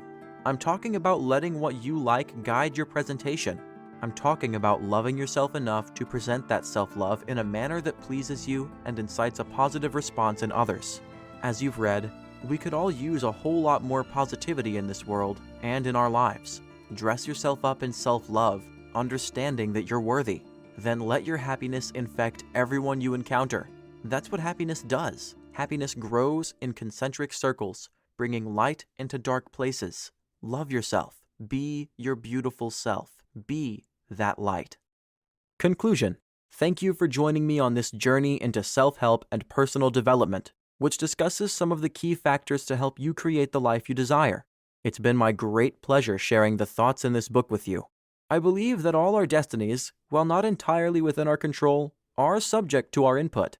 We may not be able to cheat fate, nature, or the tides of history, but we're certainly able to choose how we live and respond. It's our human nature to interpret what we see around us. Learning how to confront the challenges of life with less of an investment in outcomes is not giving up. It's to bend so we don't break. The flexible limb withstands inclement weather. The brittle limb snaps and is carried away in the wind to the next county. This book has offered you information and tools that will help you think a little differently about the basis for self-help and personal development. It's my great hope that you'll find what I've offered useful as fodder for both reflection and action. Please enjoy the resources section, where you'll find much more information to edify you and to support your journey toward a fuller, more satisfying life. Be kind to yourself and others. Never stop trying and learning new things. Love yourself, body, mind, and spirit. Self-help and personal development, motivation, improvement, growth, and success. Written by Giovanni Rigders. Narrated by Connor Sullivan. Copyright 2021, Giovanni Rigders. Production copyright 2021, Giovanni Rigders.